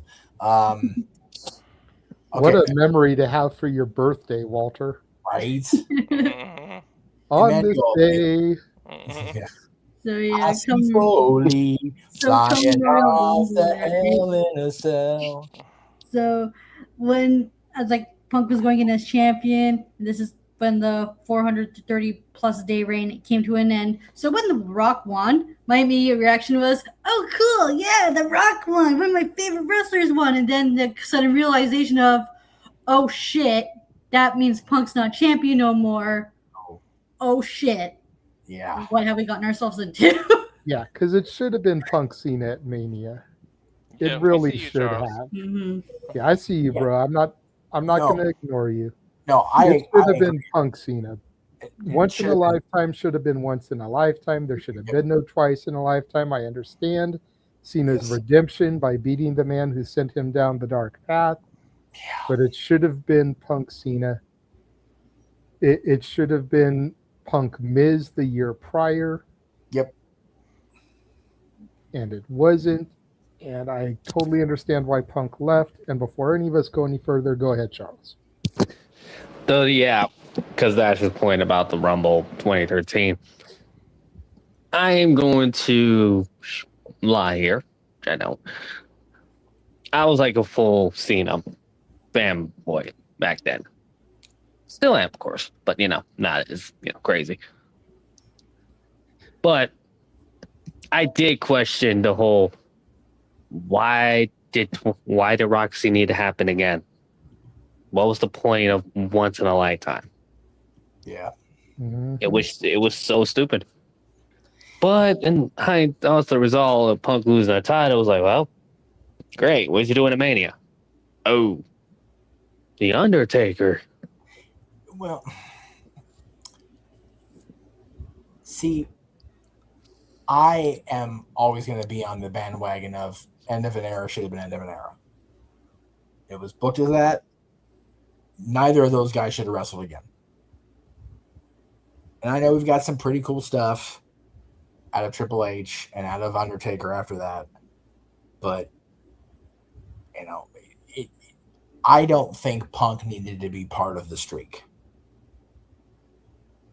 I don't think it did anybody any good other than it was a solid story. It was a fun story because it involved Paul's recent passing versus recent passing at that point. So I thought it was an okay way to go. But yeah, even as a John fan, even as a guy that liked Undertaker and always wanted him to wrestle forever, Cena Punk was the way to go in New Jersey. Punk and Miz was the way to go in Miami. Even if it was never going to be the main event. I'm sorry, 2011, not 2012. So, and for me, there's so many things, butterfly effect. You pull one thread, 20 more disintegrate around you. So we wouldn't have got things we've got. Mm-hmm. But I just wanted to bring it up today with the promo because it's the anniversary and it's wasn't able to comment a whole lot in the moment because we went to the hotel and I got so fucking plastered. I don't remember when I sit on that show that night. Drunk Jeff was at that machine and then up in the room cutting promos afterwards. So it's still up on the Casa channel. I know. Anybody wants to find it, you know what? I may go and look for it and just post it in the Shenanigans chat so that everyone can check it out. Nice. I don't watch myself back on purpose, especially when I've gotten fucked up as I got fucked up that night. So y'all have fun watching this shit. Drunk Jeff is an experience. Yes, it is. Yes, it is. And Drunk Jeff is on video more than Drunk Jeff would like to be on video. It's also valid. But if you can unearth those gems, if you can find them like finding a Mewtwo Pokemon, they are worth the watch. Catch them all. Mm-hmm. Yeah. Yeah, man. There's the JJ No DQ debut from SummerSlam 2010. 2010. It's not up anymore, unfortunately, but I've seen it float around. Yeah, you just have to look had you to got to dig in the dark web. Yeah, definitely the dark web for that one. But it's out there. The way back. Drunk Jeff had to get carried through that by somebody who, for a while, wasn't mentioned on No DQ. I don't know the status anymore, so I'm not going to say his name. So, but yeah. And then Drunk Jeff is there for 2 episodes on my channel because post that Raw, we filmed 2 episodes. Yeah, and to defend Jeff at 2010 SummerSlam, Jeff decided to tweet out his seat location, and Jeff then decided to keep bringing him libations through a 3-hour pay-per-view. So then Jeff had to be helped to the car and driven to Burbank from there. So that just goes to show you how popular Jeff Meacham was in 2010. Like, do not be fooled about this man and his control over the fan bases. And these are 2010 arena drink prices. Yes. And I Staples Center prices. Staples Center prices for drinks, which are even worse now. Thank God I know people. But before we leave, Emmanuel, if you're still in the chat, I got your TikTok of Johnny Gargano's meet and greet at Fanatics Fest. That is ridiculous. Gargano and Candice are doing meet and greets at Fanatics Fest, and Johnny is planked out. Wait. He's living the You game. for real? He's at the fucking podium. Candice is standing there being her bubbly self, and fucking Gargano's planked out. So she's acting. Got it. You know what? Considering Johnny Gargano did a whole ass Twitch live stream and was face down and nothing else, I am not surprised. I admire the fucking commitment to the bit. He's a fucking champion. He's going to keep doing it until his contract is up. From what I understand, both of their contracts are up this year. So yes. He'll probably be going across the street and join Ciampa in Jacksonville. Let Candice go there, please. Get her off my WWE television. Well, now I want her and Monet in a match just to watch you fucking combust. That sounds like here for Mercedes. Damn. So hang on. I think I want everyone to hear this. Because Mercedes has never done anything to me personally. I know. Candice has. I Thank want you, Fett, for being there with the gimmick. I will make sure I bring that up. I want so bad to have one of Gargano's last things in WWE to come out of the plank coma and challenge Sammy, because Sammy's been just fucking talking at him for weeks. Like, Gargano's like, no, fuck this. I earned this title shot listening to your shit for 2 months. Just say it. I have to say this. What if Danhausen curses Gargano and that's what gets him to come out of his coma? Yes, please. Something like so stupid like that. Damn it, JJ, you were in my brain. I was gonna say that. No, damn it. Just something like that. Because You were in my brain. Yeah, if Johnny and Candice are going to let their contracts run out and they're going to leave and go reunite with Tommaso in Jacksonville, then he needs to go out with something just like that off the fucking wall. Like, I don't need her to be a champion again. She got the speed title. She got her little runs here and there, and that's fine. But Gargano's been sitting here fucking, like, planked out for a year. Let him do something, for crying out loud. I know I'm going to sound so tribalistic when I say this, but I'm just going to say it in general. I cannot wait for when Gargano goes to AEW and starts feuding with Ciampa, and people be like, oh my God, this is so cool. Be like, oh, really? It's all cool all of a sudden? You weren't saying that when he recommended you their feud for when they were in NXT, but all of a sudden you like it now that they're in AEW? Okay. Hey, if they can have the kind of matches with the kind of intensity they had in NXT, shut them tribalists up. Tell you what. I'm just saying I'm just saying it's so dumb. It's just like, it is dumb. It's like, if they're smart. It's just like, I hate when fans do this. Like, they'll hate it when one company does it, but they'll like it when the company they like does it. And it's just like, no, what are we doing here? No, 100%. But if they're smart, they won't have them feud right away. They'll reunite them as DIY and let DIY feud with all the tag teams. And then a couple years down the road, they can break them up. Yeah. You know, for me, I like to see Johnny go to AEW and Candice go to TNA and reunite with Indy, personally. I know you're not a fan of Candice, and I totally understand and acknowledge your justification of it.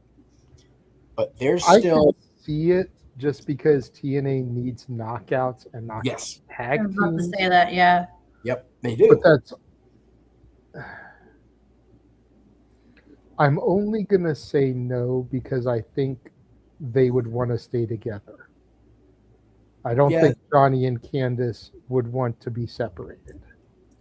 That's probably accurate, especially at this point in their careers. They've got the kiddo now. They're a traveling couple, so it makes sense to not separate them. But I just don't know if, and again, trying very hard to talk around your personal bias about Candice, I don't know if the AEW roster has enough room compared to the TNA Knockouts roster. Like AEW, so many talented women. TNA is lacking big time.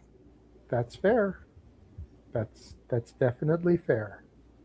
I will not argue you on that point. Personal bias be damned. I will not argue you on that.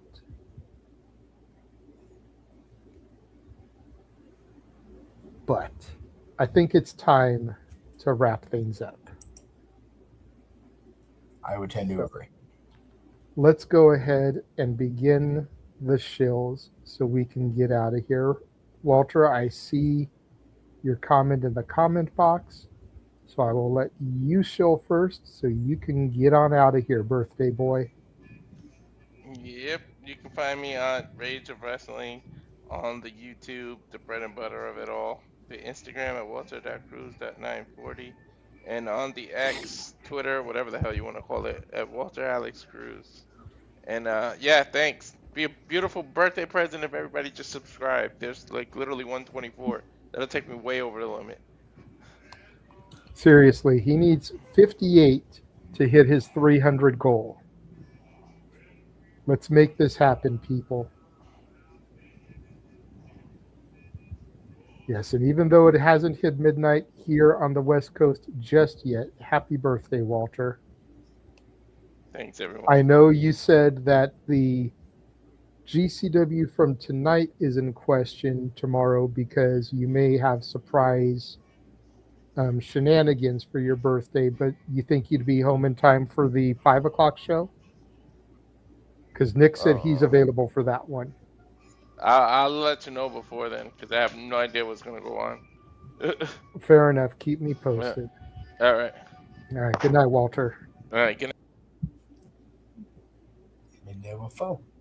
Yes. Then there were foe. Charles, go ahead and promote yourself. You can follow me on X on Crandall, and you better believe it chase you, or be cursed. Hey, Noah's not here. Everybody in this room, I think, believes in Chase University. That's right. Agree. I'm sorry about those that don't. That's watching.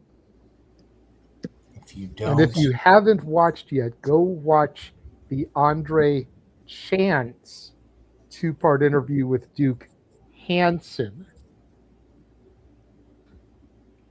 Better. Great stuff. The first part, about 45 minutes, is basically the whole beginnings of Andre's career. And the second video, which is about an hour and a half long, is all about Chase U. That's right. Here's your homework, kids. Watch that interview, Heyman on CVV, and Cody on Ariel Awani. And don't come back and watch Free Window. You get that shit done. You heard me. Hey, don't forget about our interviews, damn it. We'll get to those momentarily, but don't forget about our interviews, man. You're going to show those, and you'll do a masterful job. I try, but Ash, why don't you go ahead and tell everybody where you can be found? God damn it. You can find me on X, the app formerly known as Twitter, at ShadowBadAsh, and subscribe to my YouTube channel at Batty for Wrestling. Don't be a dickhead. That's right. And now you can buy Batty for Wrestling merchandise with the I Heart Bloody Techers shirt that is now available on the Spring Store. Description below. All right. That brings us to Meacham. Well, you can also find Ash seated tomorrow for Saber and Omega because, damn it, we are going to be seated for that match. _ Jeff Meacham on Instagram, on Threads, and on Twix. If you must contact me on Facebook, it's at Jeff Meacham. Just ask me first. Brian, you keep that separate still, but it doesn't seem to happen very well. But yeah, I am all about whenever I can pop in and say hello, I'll be here. And that was the case today. That'll be the case for part of tomorrow. But the mouse shall call upon me. So I will not be here next week, unfortunately. But I'll be on Main Street for 4th of July fireworks. Say less. But on the 11th, I think I'm working late enough where I can be here. So I'll let you know. But always glad to come home. Yes. We saw him earlier for a little while. But go and follow the Simple Man Noah Foster if you choose on X and YouTube at nfoster1916. For he is nothing more than a simple man and a lifelong fan of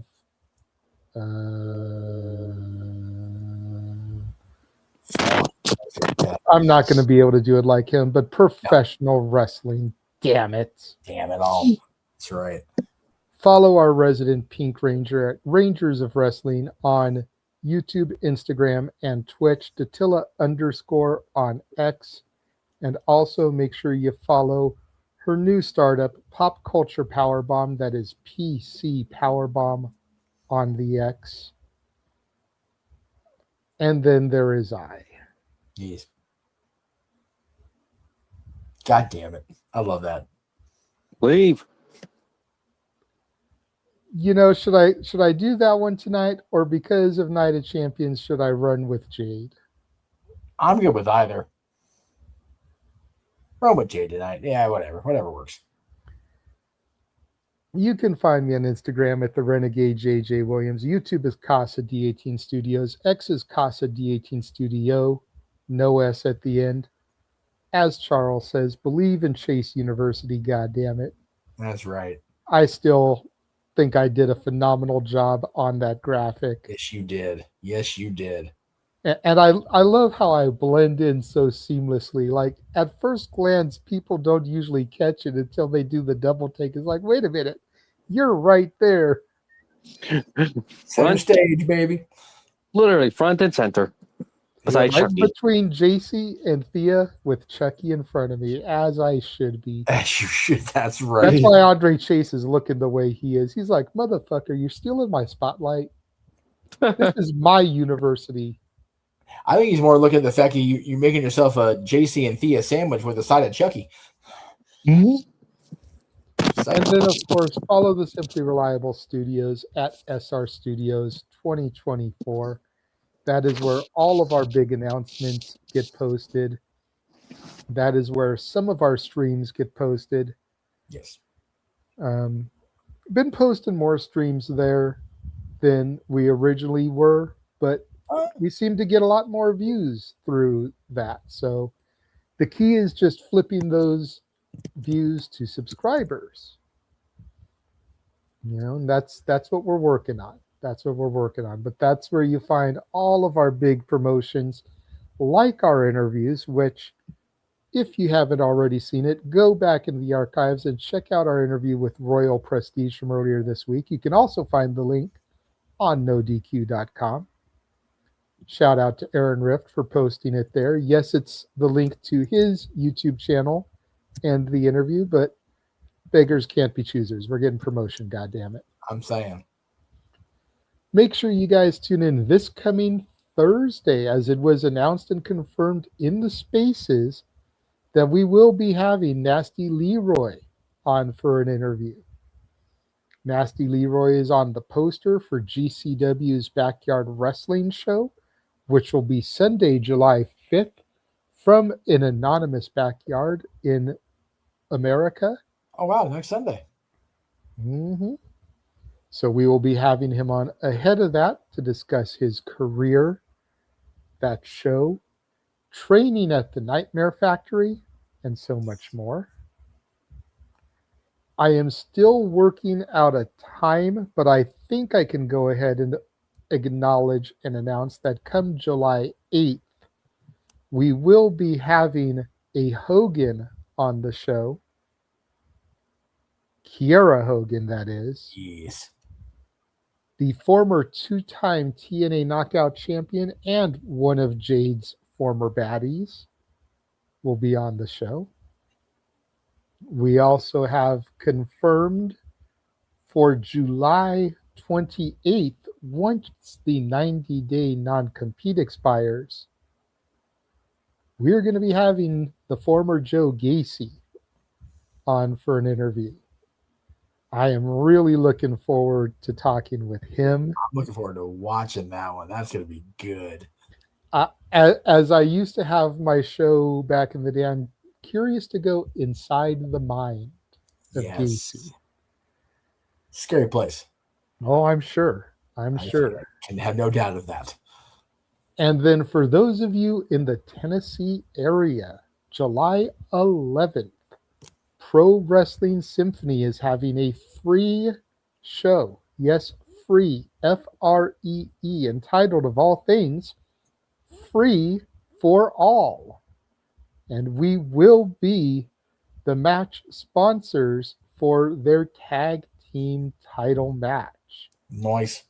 As Royal Prestige defends the belts against Dragon Kai.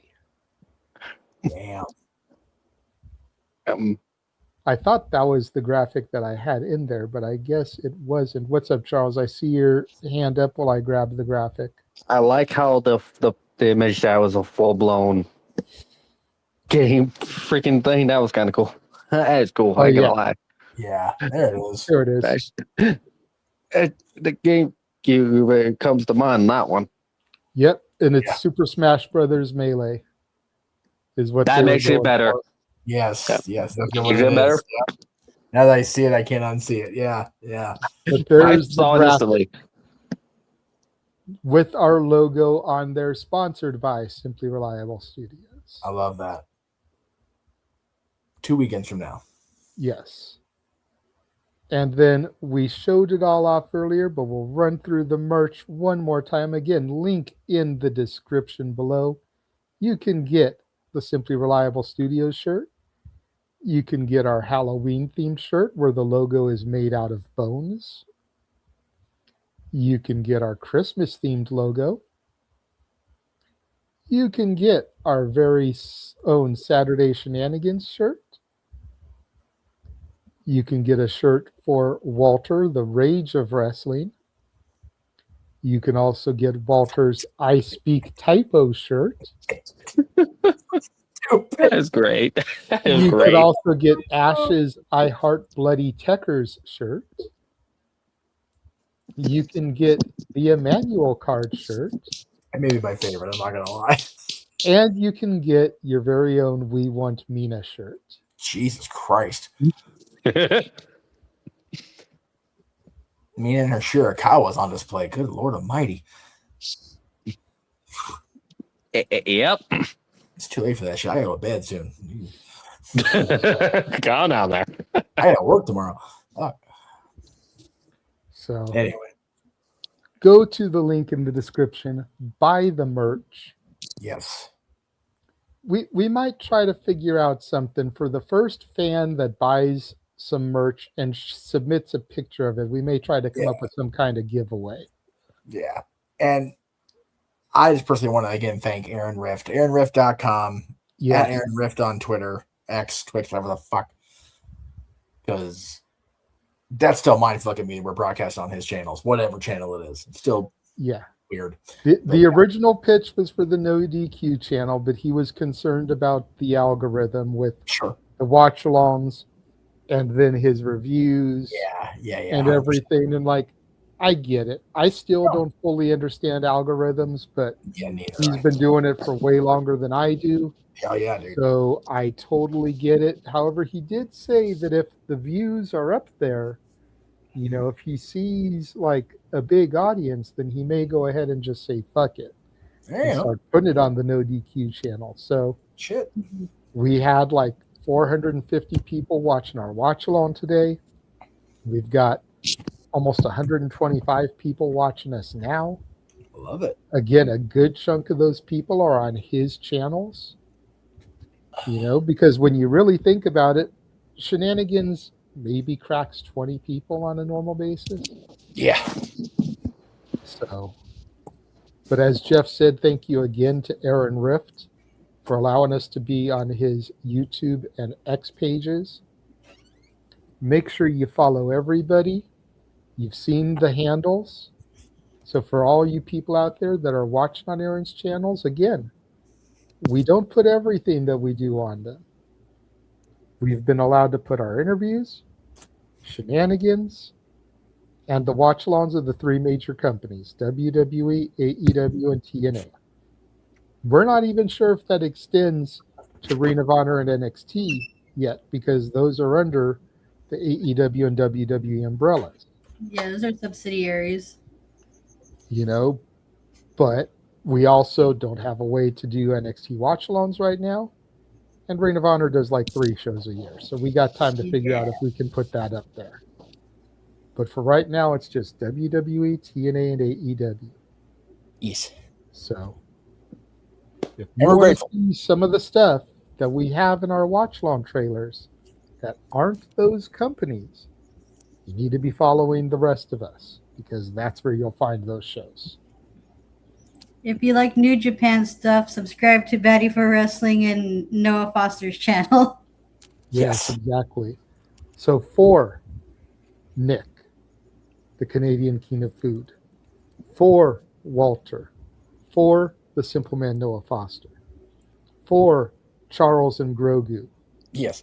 for our Canadian friend Ash, for the Nick Fury of this shit, Jeff motherfucking Meacha. I have been the moderator extraordinaire. I am the Renegade of Wrestling, JJ Williams. Thanking you guys for joining us this evening, and we will catch you guys next time. Have a good night, everyone.